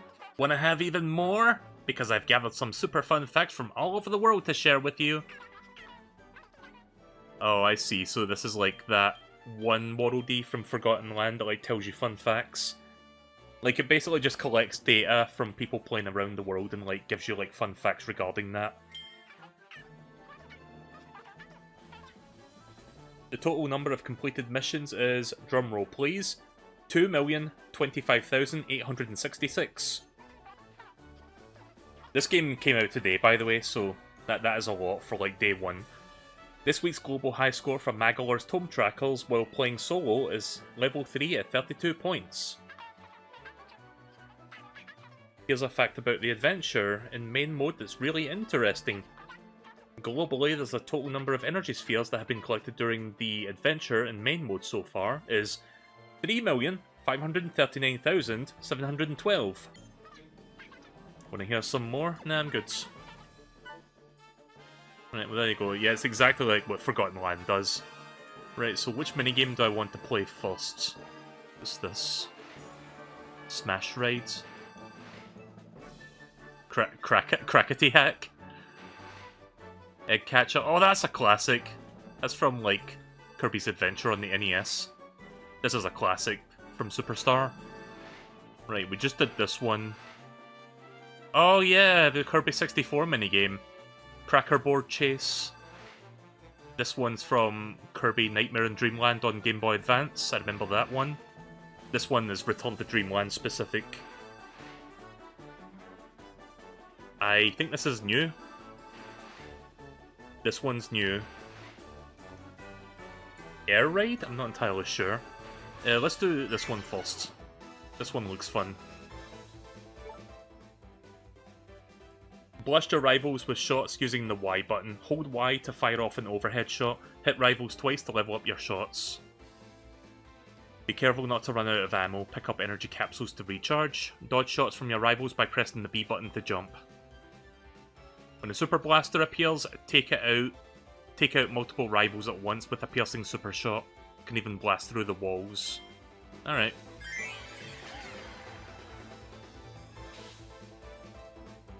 Smash Ride is from Squeak Squad. Yeah, I don't think I've really played that many of the minigames from Squeak Squad. They all have masks.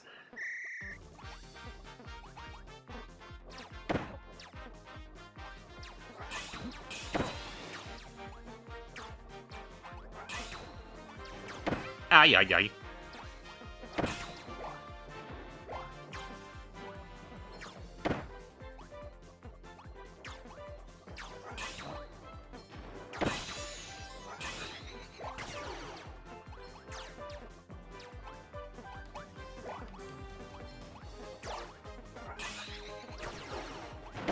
Get the fuck out of here, Meta Knight.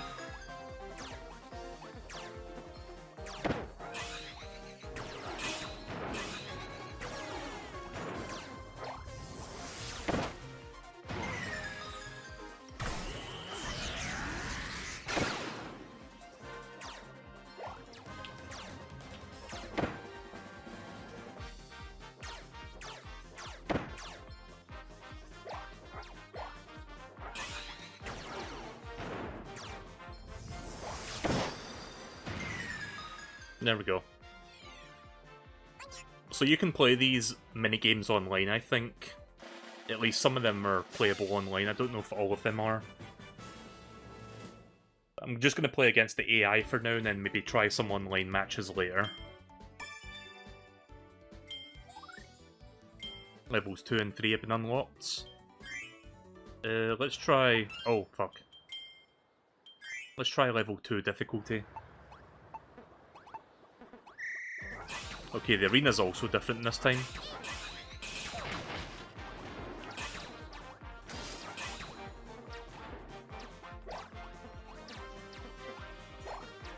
Oh.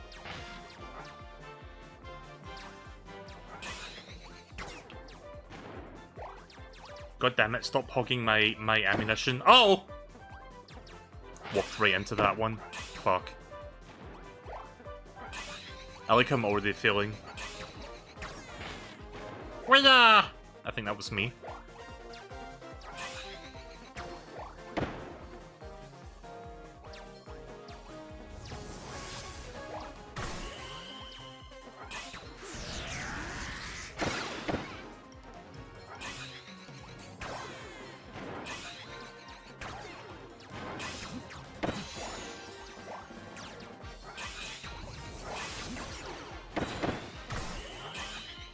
Uh-oh. Okay, it's fine. He's not aiming for me.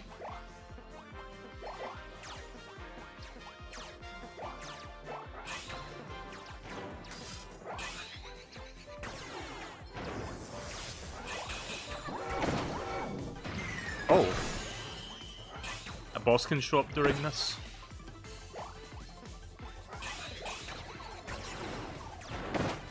Oh, God. Fucking Kabula, please.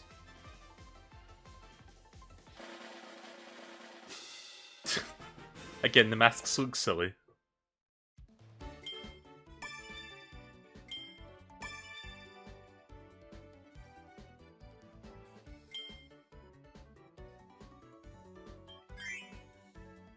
I'm gonna try this one again. Okay, the arena layout changes every time. It's not level specific.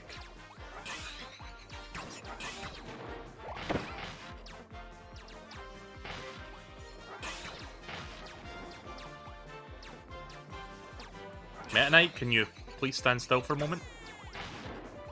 Damn it.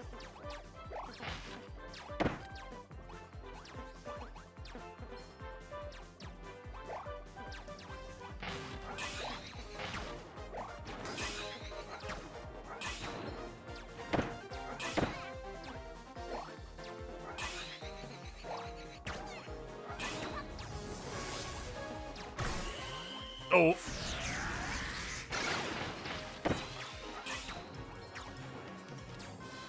Oh shit. Oh gods. That's one of them down.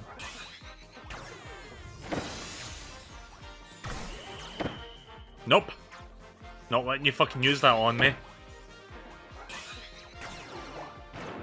I gotta be real careful.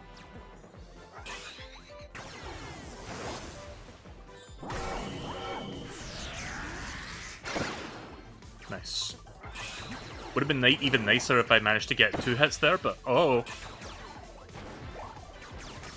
Please.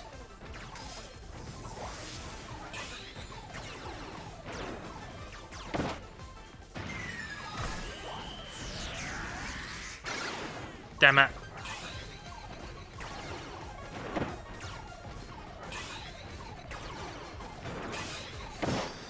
Nice. Technically, Kabula got the last hit, but I still won.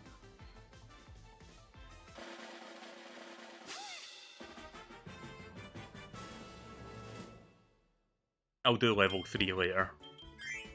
Let's try another minigame. I'm not going to do all the minigames right now, I'm going to like dull them out throughout my entire playthrough, but I think there's like 10 minigames in this game. Like, the original Kirby's Return to Dreamland only had 3 minigames, I believe. Oh wow. I got a lot of stamps. Right, so here's Kine the fish. I'm hoping that whatever the next Kirby game is, they bring back the animal buddies as like, you know, mechanical abilities to use. Because we haven't seen a Kirby game do that since Kirby's Dream Land 3. Like, yeah, technically they were in Star Allies, but they weren't like, you know, Kirby abilities or like things to power up Kirby or like change his moveset. They were like standalone characters for like DLC. Which is cool in of itself, but yeah, it would be nice to see them make a return as like, you know, buddies for Kirby, much like Yoshi is to Mario. You earned the following items Crackler ×2, which I'm probably not going to be bothering using. And we get Ku the Owl. So we now have the classic trinity of animal the classic trinity of animal buddies. I don't know why I can't speak. She sells seashells by the fuck you. Anyways.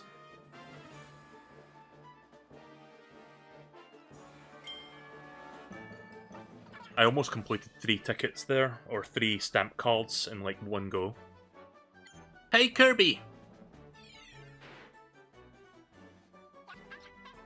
Ooh, you've completed your first mission. I knew you had it in you, Kirby. If you complete a bunch more missions, I'll expand our lineup of souvenir items. You might even see some extra special masks pop up in here.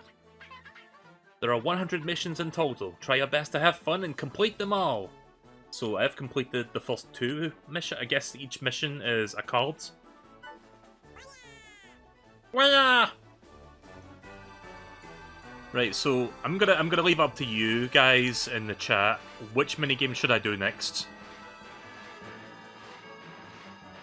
Out of all of these, because there are 10 minigames, I'll do one more. Samurai, I'll wait until everybody's had their say.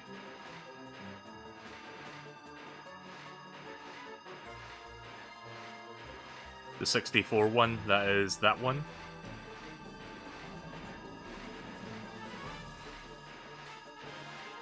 Any other suggestions?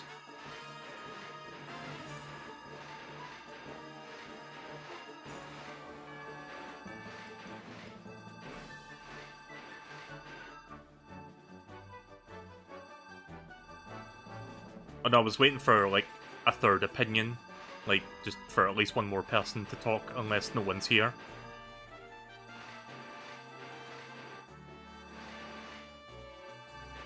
You know what, I'll do the samurai one, fuck it, it's a classic. So let's see. Oh, these are missions, right.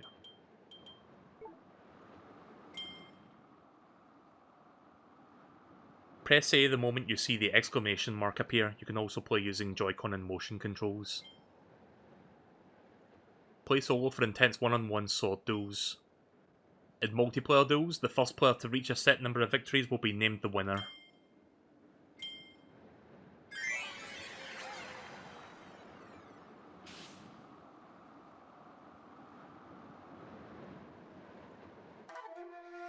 So yeah, this was from Kirby Superstar.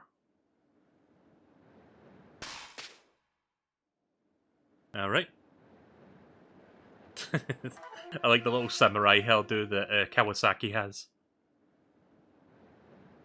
It kinda fits. Yep, that happens in Superstar as well. King DDD.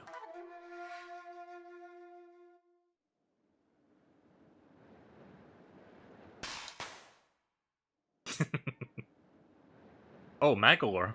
Okay. No Meta Knight?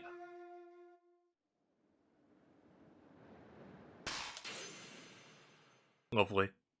Right, well, we finished Kirby's Return to Dreamland Deluxe. Thanks for watching. Okay, there's Meta Knight.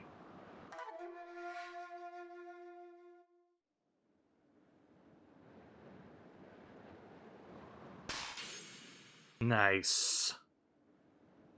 That was my fastest one.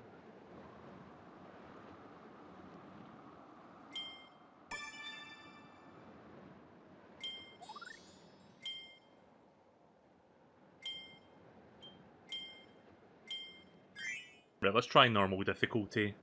Reaction time is going to be even tighter for this one.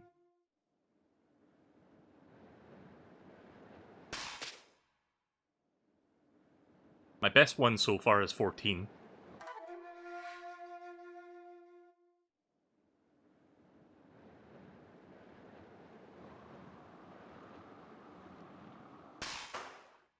$17.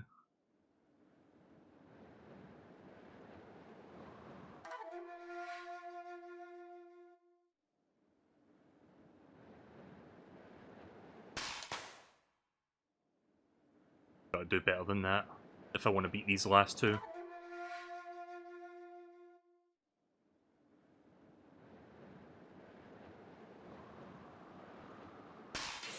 Oh, nice. I think Meta Knight I have to be 15, or I have to be at 15 milliseconds or under, maybe?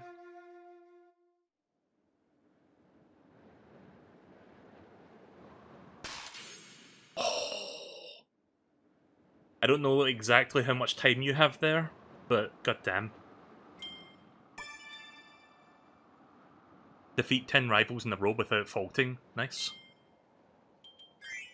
We'll come back to that later and do level 3 another time. Hey! Hey! Hang on a second, I'm gonna try something. You know when I say that, it's gonna be a good time.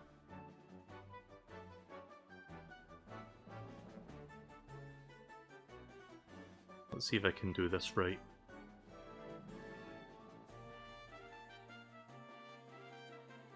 I don't know if I'll be able to do this the way I imagined it.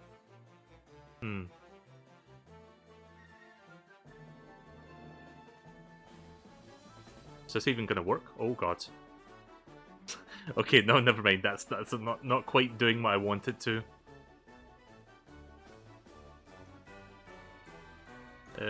Oh god. Whoops. Right, bear with me. I'm gonna have to, like, do a couple of these to get this to work.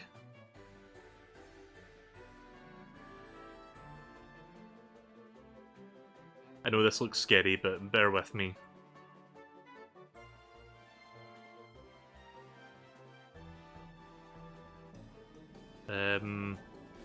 What if I change that color to this?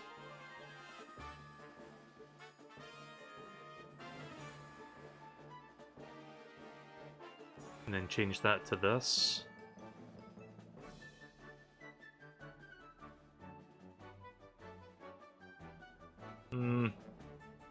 Yeah, I don't know if I'm gonna be able to get this to work right. Like, I'm trying to get the GUI face and, like, get everything else, like, chroma keyed out, but the chroma key tools are not super useful in OBS. You know what? I am gonna remove that.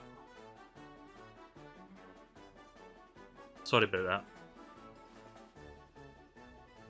We'll do something else instead. Give me one moment. It'll be worth it, trust me. It's gonna be like the best thing ever.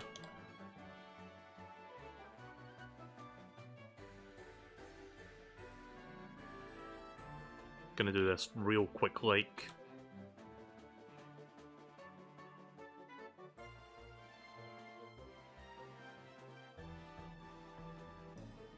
Alright, and then crop that, and you guys can't see what I'm doing right now. I'm doing something with a different program. Just give me one more moment. I'm almost done. Also, I need to remove that. Right, there we go. Right, you ready for this?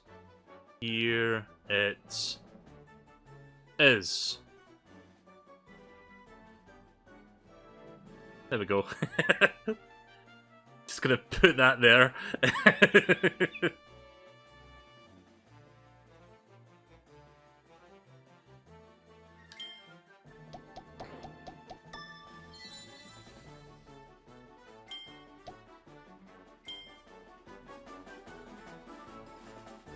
Ooh, what's this?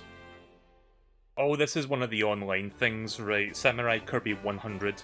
So this is basically Samurai Kirby Battle Royale, kind of. Like, I'm not even sure how it works exactly, but I will try that out at some point. I'm not going to do that tonight, but that looks like it might be fun.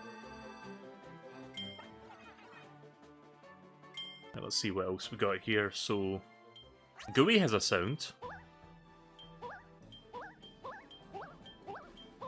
So it just pitch shifts that sound randomly. There's Ku, there's Kine. How many minutes? 1, 2, 3, 4, 5, 6, 7, 8, 9, 10, 11, 12, 13, 14. And then there's 15 on this row, so 15... Wait a minute. 15, 30... 1, 2, 3, 4, 5, 6, 7, 8, 9, 10, 11, 12... Okay, I'm gonna have to pull out a calculator for this one, hang on. Right, 14 plus 15 plus 15 plus 15 plus 15 plus... How much was this again? 4, 5, 6, 7, 8, 9, 10, 11, 12. Okay, apparently there's 86 masks here. I think that's how much I'm seeing on screen. Oh.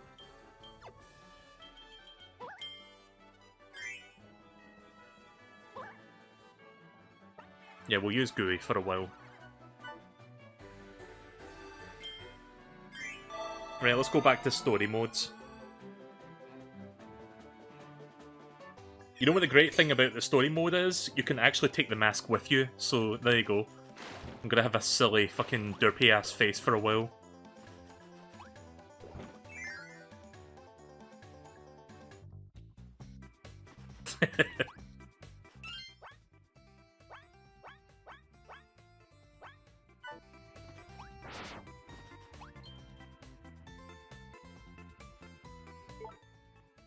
Oops.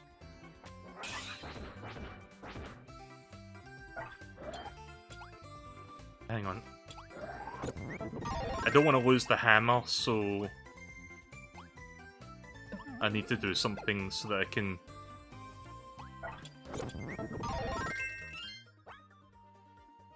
Just 5 more minutes.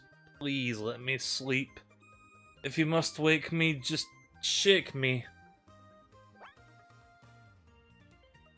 So yeah, you can get up quicker if you basically shake the D-pad or analog stick or like the gyro.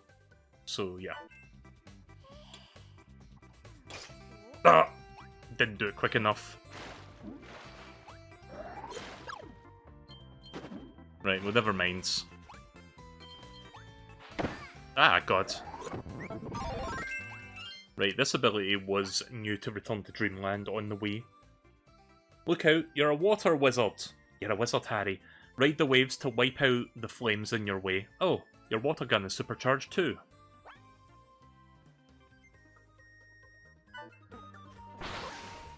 Oh yeah, look. Kirby can do the gay attack.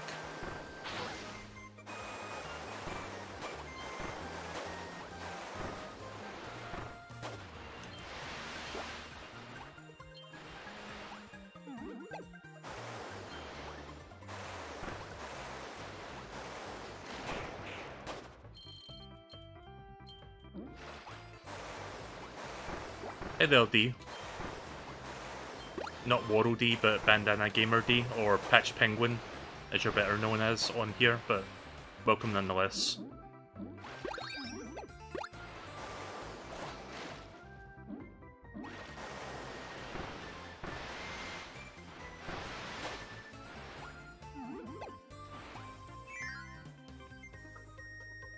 Do you like my mask?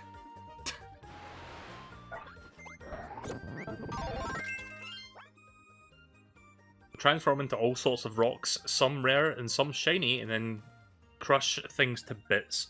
Uppercut with the rocky fist, slide down slopes too. So, I'm pretty sure the stone transformation has at least one Easter egg transformation. It might have 2 or 3 of them. That's a normal one.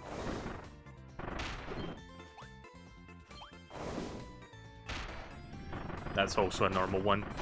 I'll let you know if it's like an Easter egg transformation, which, you know, those are very rare to come by, but they can happen.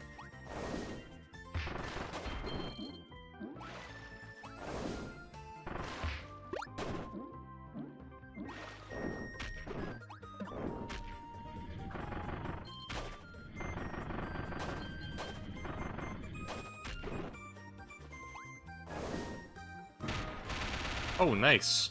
Magolor and the Lore Star Cutter. I don't know if that's an Easter egg one.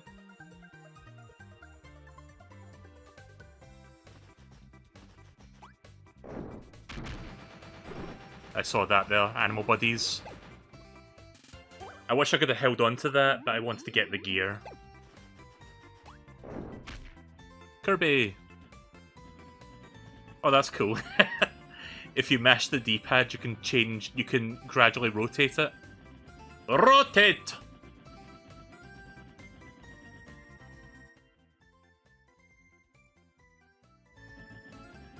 You spin me right round, baby, right round, like a record, baby, right round, round, round.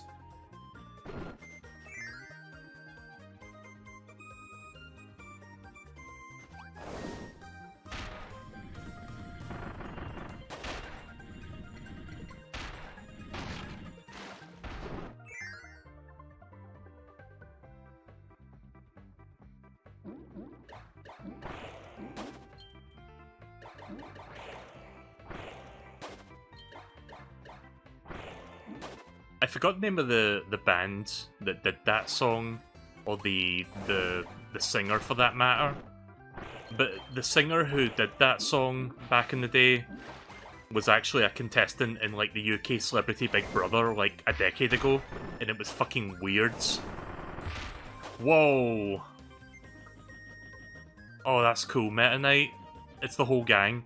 Bandana Waddle D, King DDD, and yeah, back to Meta Knight. No Kirby here. Kirby gets his own one. That's really cool. I don't think this was in the original. There's the Lore Star Cutter. Ah. There's the Animal Buddies. Hopefully the next Kirby game we get, the Animal Buddies can be like playable buddies again. Like you can, you know, mount them and use their abilities. Yeah, this was from Kirby Superstar. The big fucking muscle-bound statue. I forgot if this was in Return to Dreamland originally, but this was definitely a Superstar statue transformation.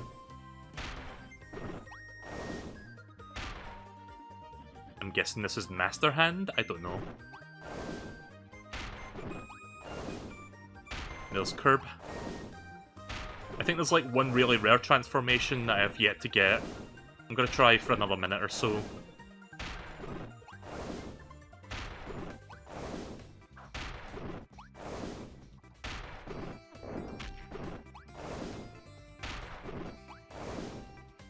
Ooh, what's this? Is that Box Boy? Is this HAL HQ? This might be HAL Labs that we're looking at. Okay, that one's new. You know, I've never played Box Boy, but I know that's like a HAL Labs thing.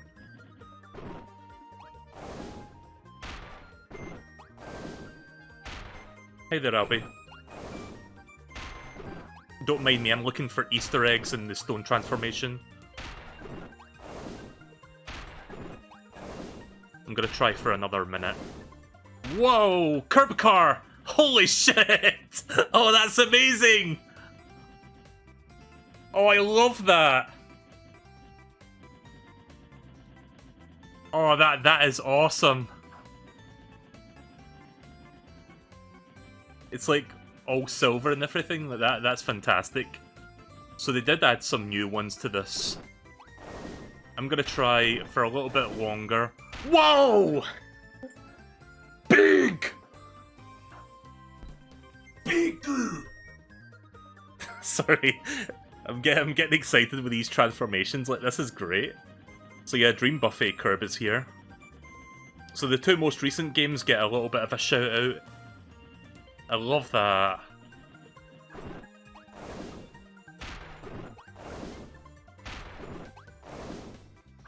I haven't seen a gold statue yet. I feel like there's a hidden gold statue. Oh, that's cool. Ultra swords. With an Easter egg in of itself, the tuna sword.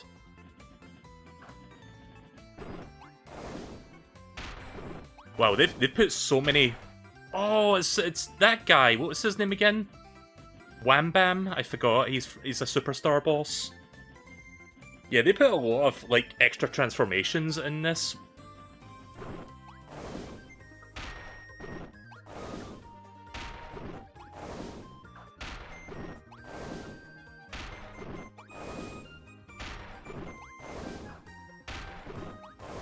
The reason I'm jumping before doing the transformation is if you jump and press down and B, you get like a bigger version of your transformation. That way it's a bit easier to see. Otherwise it's this small. Oh, nice! Look at that. Got the Star Rod, we got the Power Paintbrush, and we got... I forgot the name of this thing, but it was in... Fuck, what game was this in again? It was a Squeak Squad, I think? So that's a gold statue. I still feel like we're missing at least one thing in here somewhere. Star Rod, Power Paintbrush, and triple Star Rods.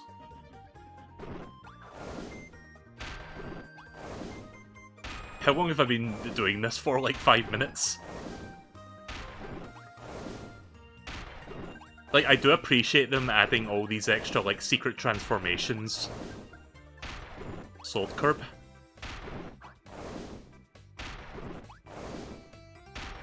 I'll get back to gameplay in just a minute, I swear. If I don't see anything in the next, like, minute, I'm just gonna continue, and I can try again later.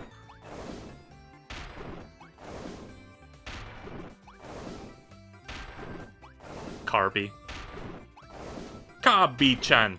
Kirby-chan! Does anyone have that video that I'm thinking of? Where it's just like, I think it's Gran Turismo or something with like custom Kirby calls. And like this Japanese guy going, Kirby-chan! Kirby-chan!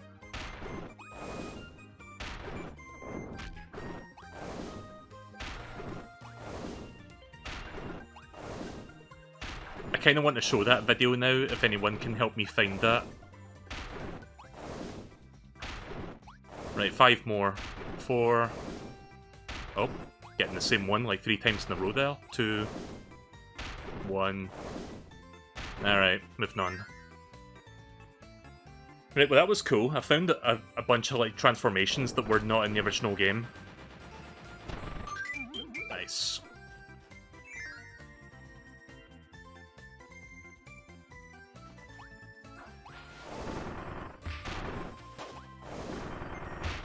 So how did your stream go, Albie? Considering you're here already, I'm guessing your run of Superstar Saga went quite well.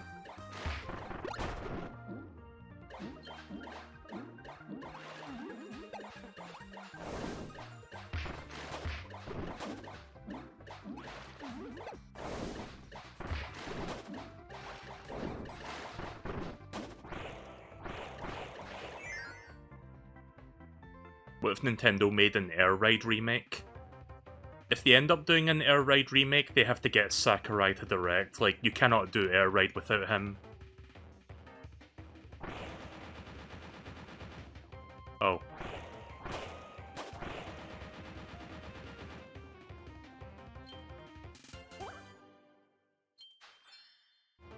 Slight bit of misdirection there.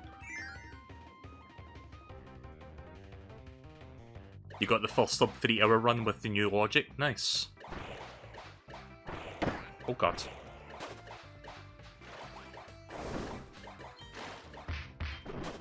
So yeah, that sounds like it went very well. I hope you don't mind, Albie, if I, like, complete this world first before I do some Pizza Tower. I was planning to do the first 2 worlds of this game tonight.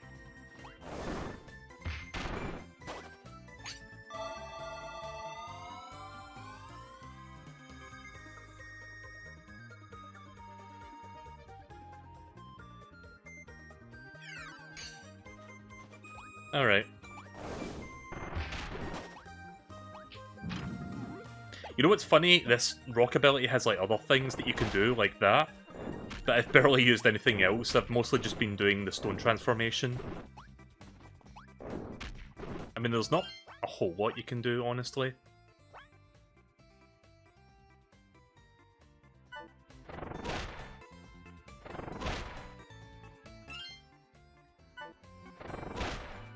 Oh, I see, right.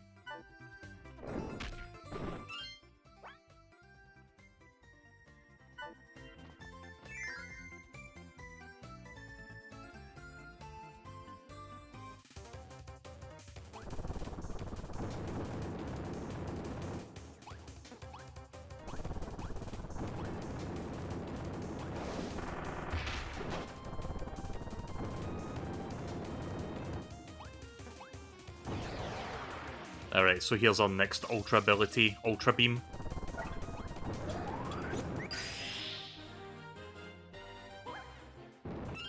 Oh yeah, that's right, no Kirby voice. Flare Beam. Make Flare Beam bend to your will. Gather electricity into the rod and control it with your mind. Just fling it around, no need to worry. So yeah, this one, you control the big power orb that you generate.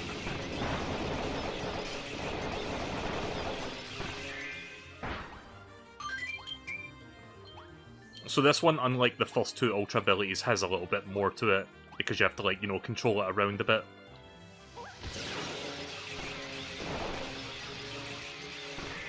But it's still, like, there's just this, like, satisfying, just sort of power fantasy, like, destroy everything in the room without a second thought kind of deal. I always loved the Ultra abilities in, like, this game. That was, like, one of the best things about it, honestly, as simple as it is.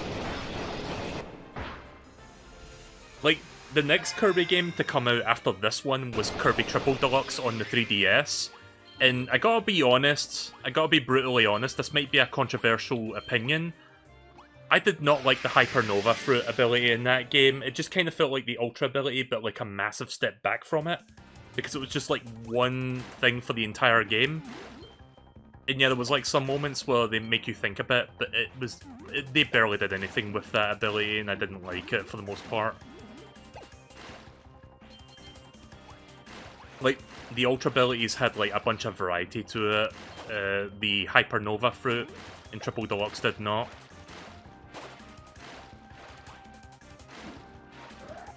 Whoa.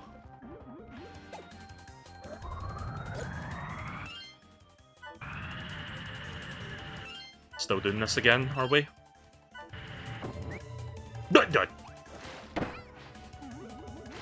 God fucking damn it. I only swallowed that because I was spamming the D-pad in the hopes that it would stop fucking swallowing. I really don't know why the 8-bit dual controller is doing that, where it's locking me in place. Okay, there we go. Maybe if I just spam the attack button, it will eventually spit it back out. I really don't know why the 8-bit dual controllers are doing that. I'm gonna have to do some research into that for part 2.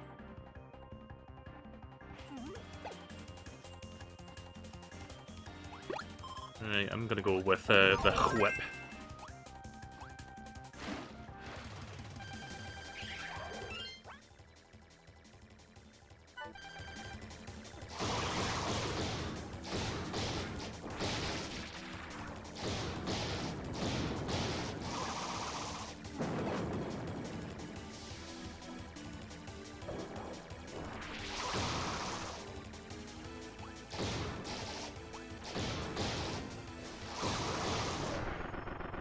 Easy.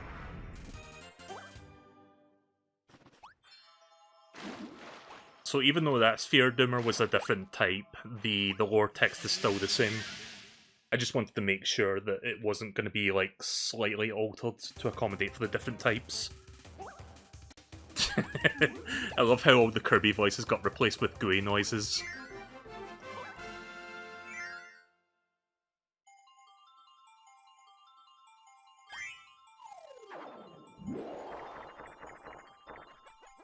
Not quite there.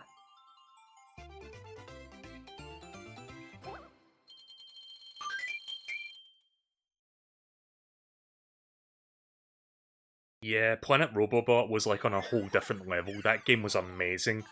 Like, if HAL Labs continue doing this thing where they make a new 3D Kirby game and then remaster an old 2D Kirby game in between, I would love to see Planet Robobot get, like, the Kirby's Dream Land, Return to Dreamland Deluxe treatment. Like, just take that game, upscale it to 1080p, give it the nice fancy graphics, add a whole bunch of new content to it. Like, I'll buy that day one, and I'll stream that day one, easily. Like, Planet Robobot, to me, is the peak of 2D Kirby. Like, it is that good.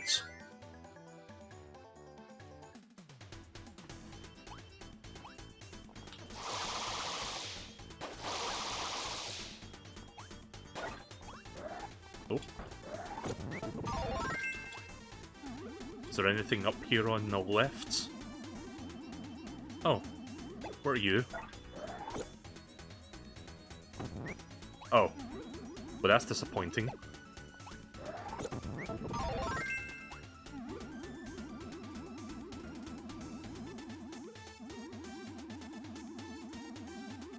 So wait, why was that enemy there? Excuse me? Is there really just nothing up there? Alright.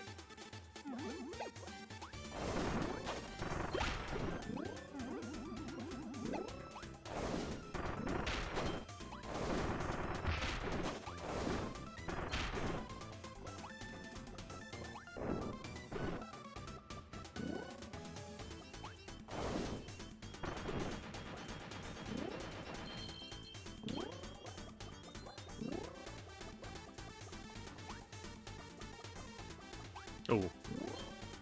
Little secret in there. Ticket.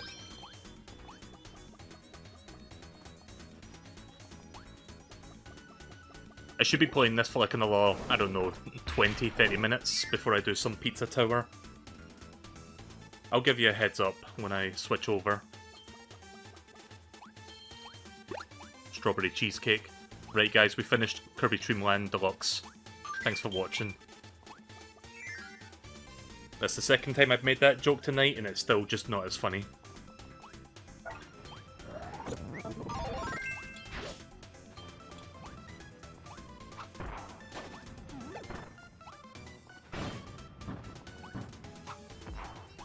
I always found those enemies weird. Like the floating mummy heads.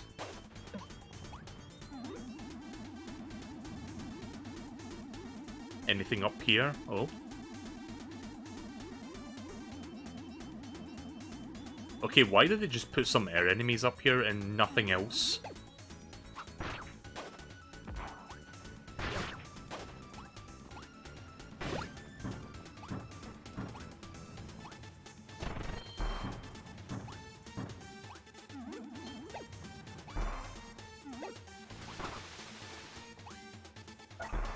Right, here's an ability that's fun to use. Tornado. Round and round you go. Spin with special controls. Wiggle the analog stick to charge up a whirlwind attack. Round and round and around and wee. God, remember that one fucking boss in Mega Man X7? I forgot what his name was, Tornado Tunyon or something like that. Like every 2 seconds he was like, around and around! Around and around! Like, you thought Flame Hyena was annoying? Listen to, like, Tornado Tunyon for a second.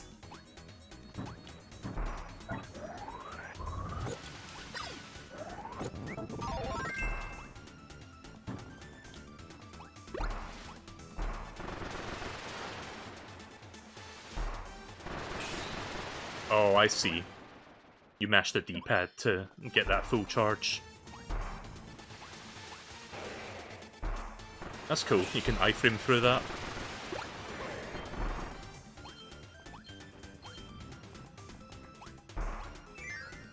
Alright.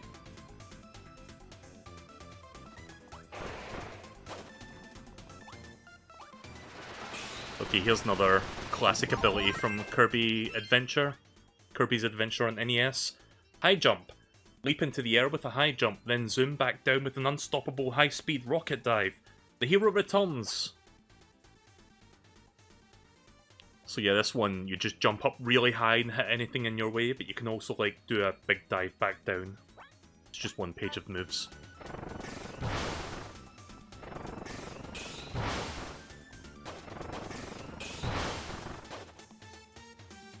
Okay, thank God that wasn't a one-way platform.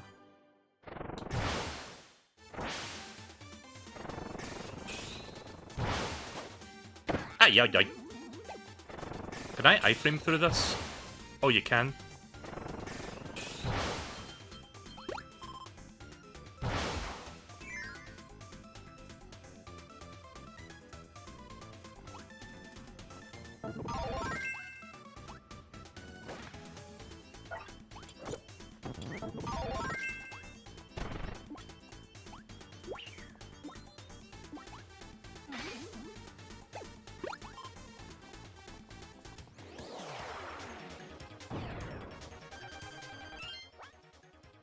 No, no backstory for this character, sadly.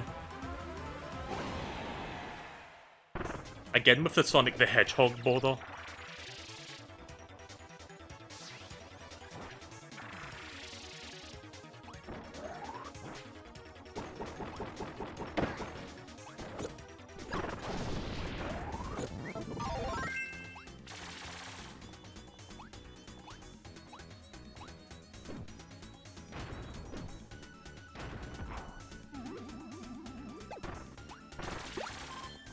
I forgot if microphone was in this game. I think it is.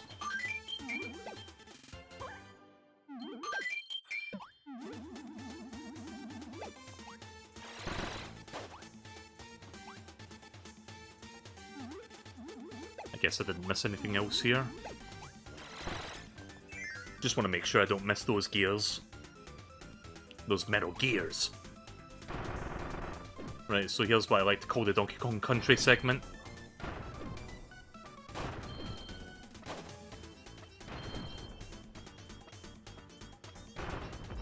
There we go.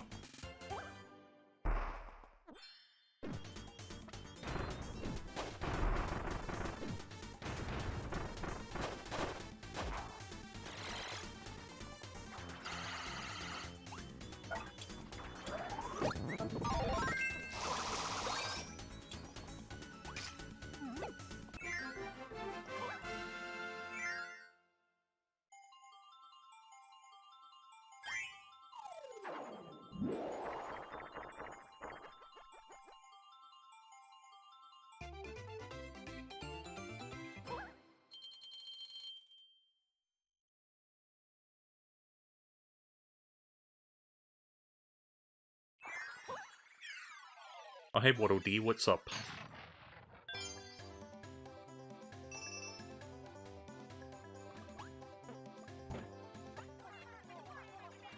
Welcome, welcome, how can I help you today? Oh, you can change your mask from here as well, that's convenient. You know, I was thinking about changing mask now, so I'm glad that popped up when it did. That's great. You know what I find funny about Rick? Like, you see Rick's hands at the bottom, so it's like now Kirby has 4 pairs, like 2 pairs of hands. 4 hands. Yeah, forget about 4 kids, this is 4 hands.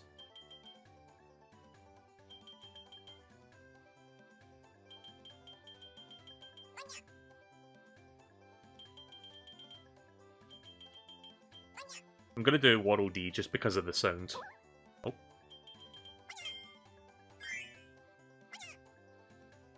Winner!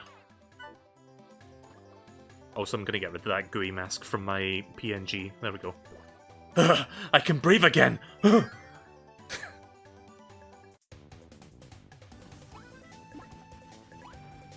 yeah, these motherfuckers. God, I hate these guys. The Scraffies or the Scarfies. Oh hey, it's a bomber thingy. Bomberman. What's his name again? Poppy Brothers Jr.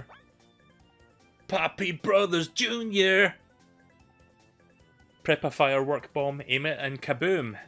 Get above your enemies, and boom, boom, boom, bowl a perfect boom. Oh yeah, you can do bomb bowling in this game. Like, check this out. You can do bomb bowling. Bomb bowling. Like, I hate that sequelitis episode about, like, Skyward Sword, but I do admit I kind of chuckled at that joke. That was, like, the only good thing about that sequelitis episode by Eagle Raptor, if I have to be brutally honest with you.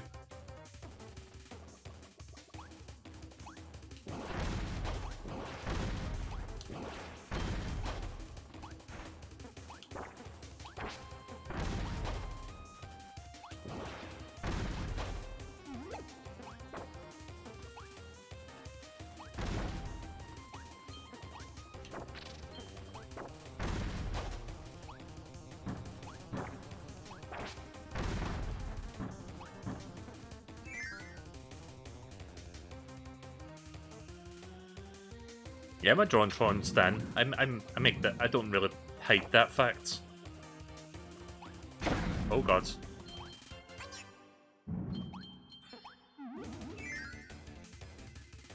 Like, here's the thing about Eagle Raptor or Aaron Hansen, as he tends to make himself known as nowadays.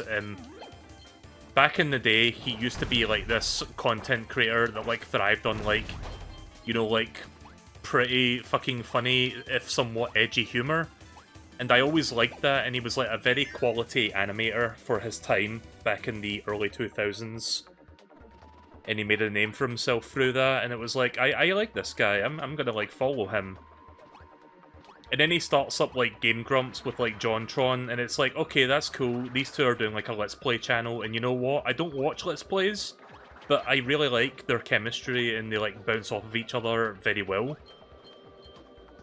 But then Game Grumps blew the fuck up, and it became more and more of a commitment for Aaron, and like JonTron just didn't want to like, you know, be stuck doing Game Grumps for the rest of his life, which I totally understand that. How do I get up there?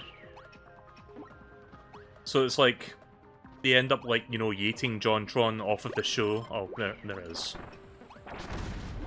And it's like, okay, now we're going to bring in someone else. And I gave it a chance. I was not crazy about the new Game Grumps after the change.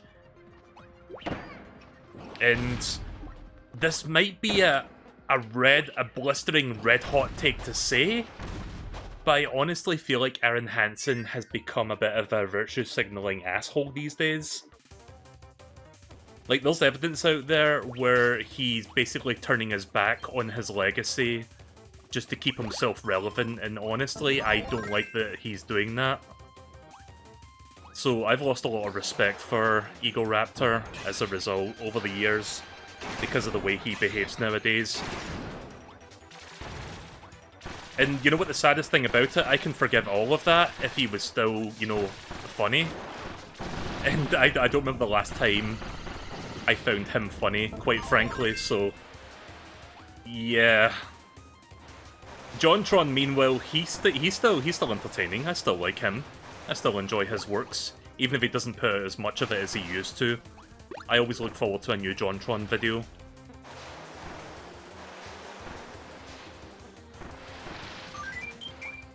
So yeah, I'm a JonTron stan because at least he stands by his, like, principles. And calls out bullshit. So yeah, there's my... That's the reason why I've got a bit of a disdain for, like, Eagle Raptor nowadays. Whereas I used to look up to him and, like, what he used to stand for. Anyway, I'll get off my soapbox now. You can't see it on the stream, but there's a soapbox, like, directly underneath me.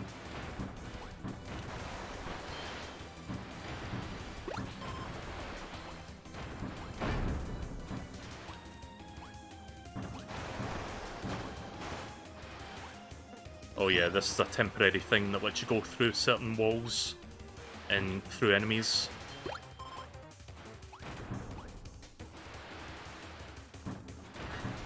I'm guessing the third gear's in there.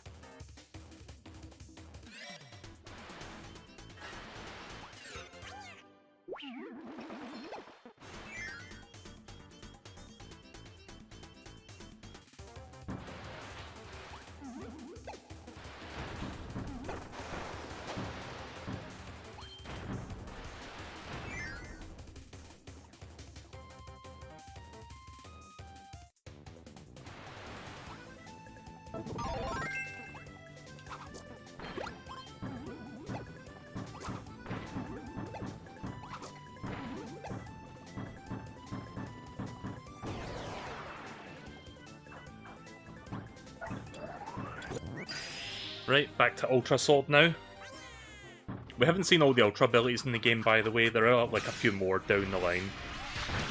But you will see, like, a few returning ones as we go through the game.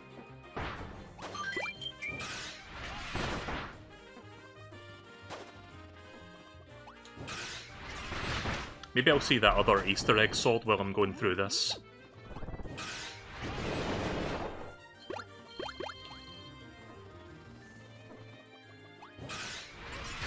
Right, well I know I haven't missed the last two gears because I'll be getting those from the Sphere Doomer in that, like, weird dimensional rift. There it is.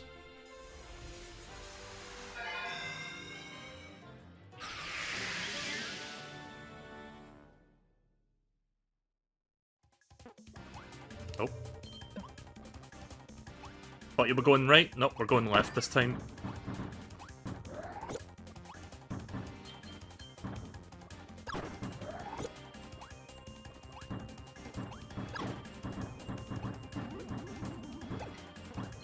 I'm not risking that. Like that weird thing where I inhale the giant blocks and become stuck for a moment. Nuh-uh.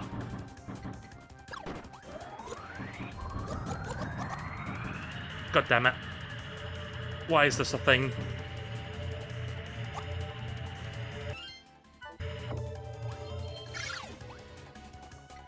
That is such a peculiar glitch, and it only seems to happen with the 8-bit Do-branded controllers.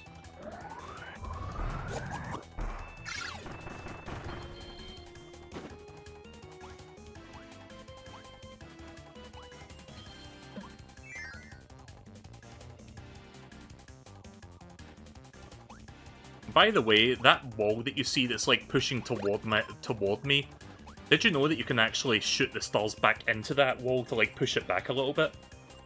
Because there is like a dimensional rift later in the game where that's actually a requirement to getting through that like challenge.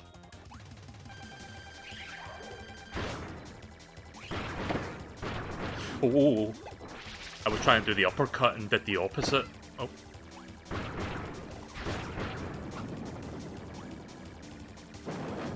Oh gods.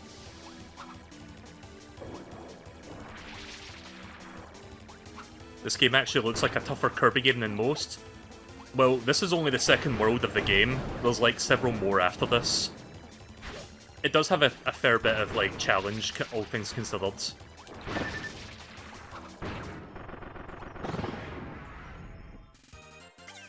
There we go. And you know what? This is the normal difficulty. After you beat the game, you get the EX difficulty, which is like the hard modes. So there's even, you know, a greater challenge there. And after you've completed everything in the game, there's the true arena if you want the best challenge of all.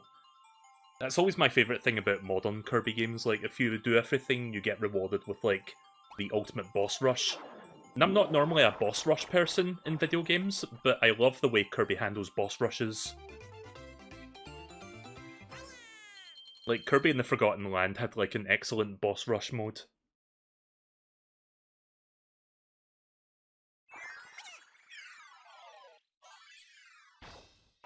Alright, boss time. I think this boss has a really silly name. I think his name is Mr. Doot, or something like that. Oh yeah, we get to see boss lore as well. Right, I need to like pause the game when I fight him. Does it show up yet, or... No, it's when I start the fight. I love that they've inserted boss lore into this version of the game, because this was not in the Wii version. Like, they didn't start adding boss lore until the next Kirby game after this one, which was Triple Deluxe on 3DS. By the way, how dumb of a name is Triple Deluxe? It really is a stupid name. Like, I get what it means. It was supposed to be like, oh, it's like 3 Kirby games in one. You have the campaign, you've got the little fighting minigame, and you have like the DDD drumming thing, but it's like, why not just name the Kirby game after the campaign story mode? Like, call it Kirby and the Beanstalk, for fuck's sake. That would have made more sense.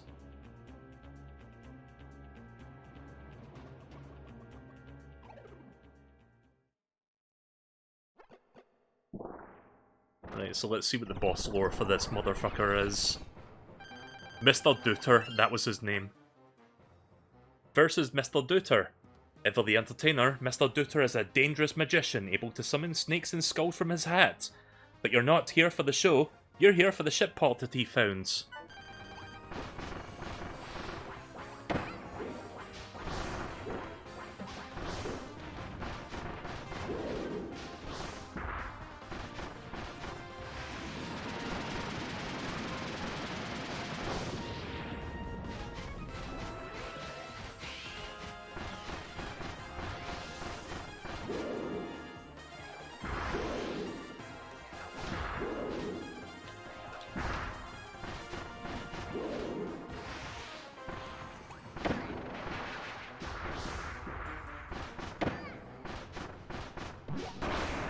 There we go.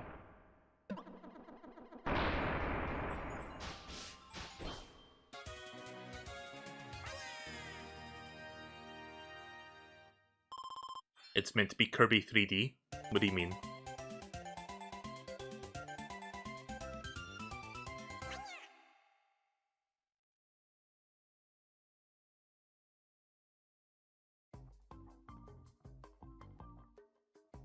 What, Triple 3 Deluxe D? Is that what you mean?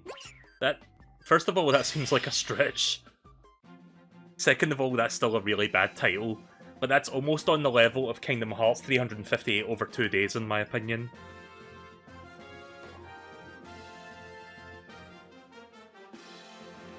Kirby, comma, pretentious title.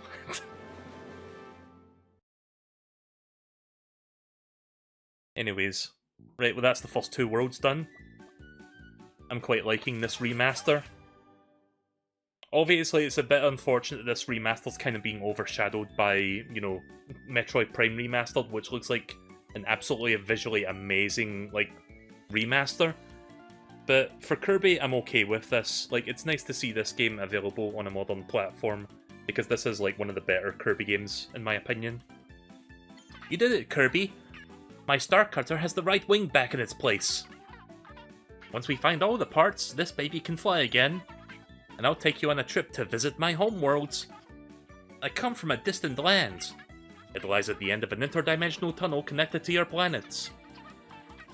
It's really far away, but the lore is a beast. It can get us there in no time once it's fixed. I do hope you take me up on my generous offer. I think they removed that one animation that Magalore does. Maybe he did it before, but I didn't notice. Where he, like, clasps his hands together like the masked salesman from Majora's Mask. Right, so here's my status so far. 29 cogs and 2 ship pieces. 3 more to go. Ship pieces and another 91 cogs to look for. So we still got quite a bit of game to go. I am going to... how do I leave? Oh, that's cool. You can access these from the pause menu. Oops. Wait, how do I leave? I guess that's how you leave.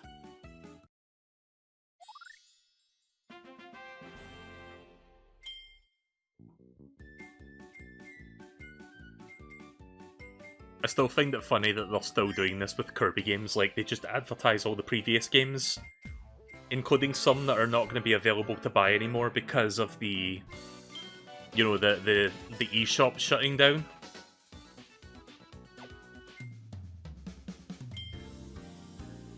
So when we get our next Kirby game on the Switch, will they still advertise these Wii U and 3DS games, or are they just going to be, like, stricken from the records?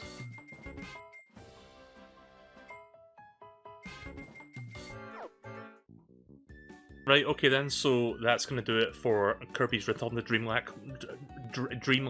I'm good at speaking. Kirby's Return to Dreamland Deluxe. It's a good remaster. I'm enjoying it. I hope you guys are enjoying watching me play it. Only 9% complete. We still got a lot to go through. So I will do some more of this next time. Probably do some more of this either over the weekend or early next week. I think I'll continue this. So yeah. I hope you guys have been enjoying. This is a solid remaster effort from HAL. Not perfect, but I really like what they've done here, and I'm looking forward to all the extra content after I beat the main game. So yeah, more Kirby to come.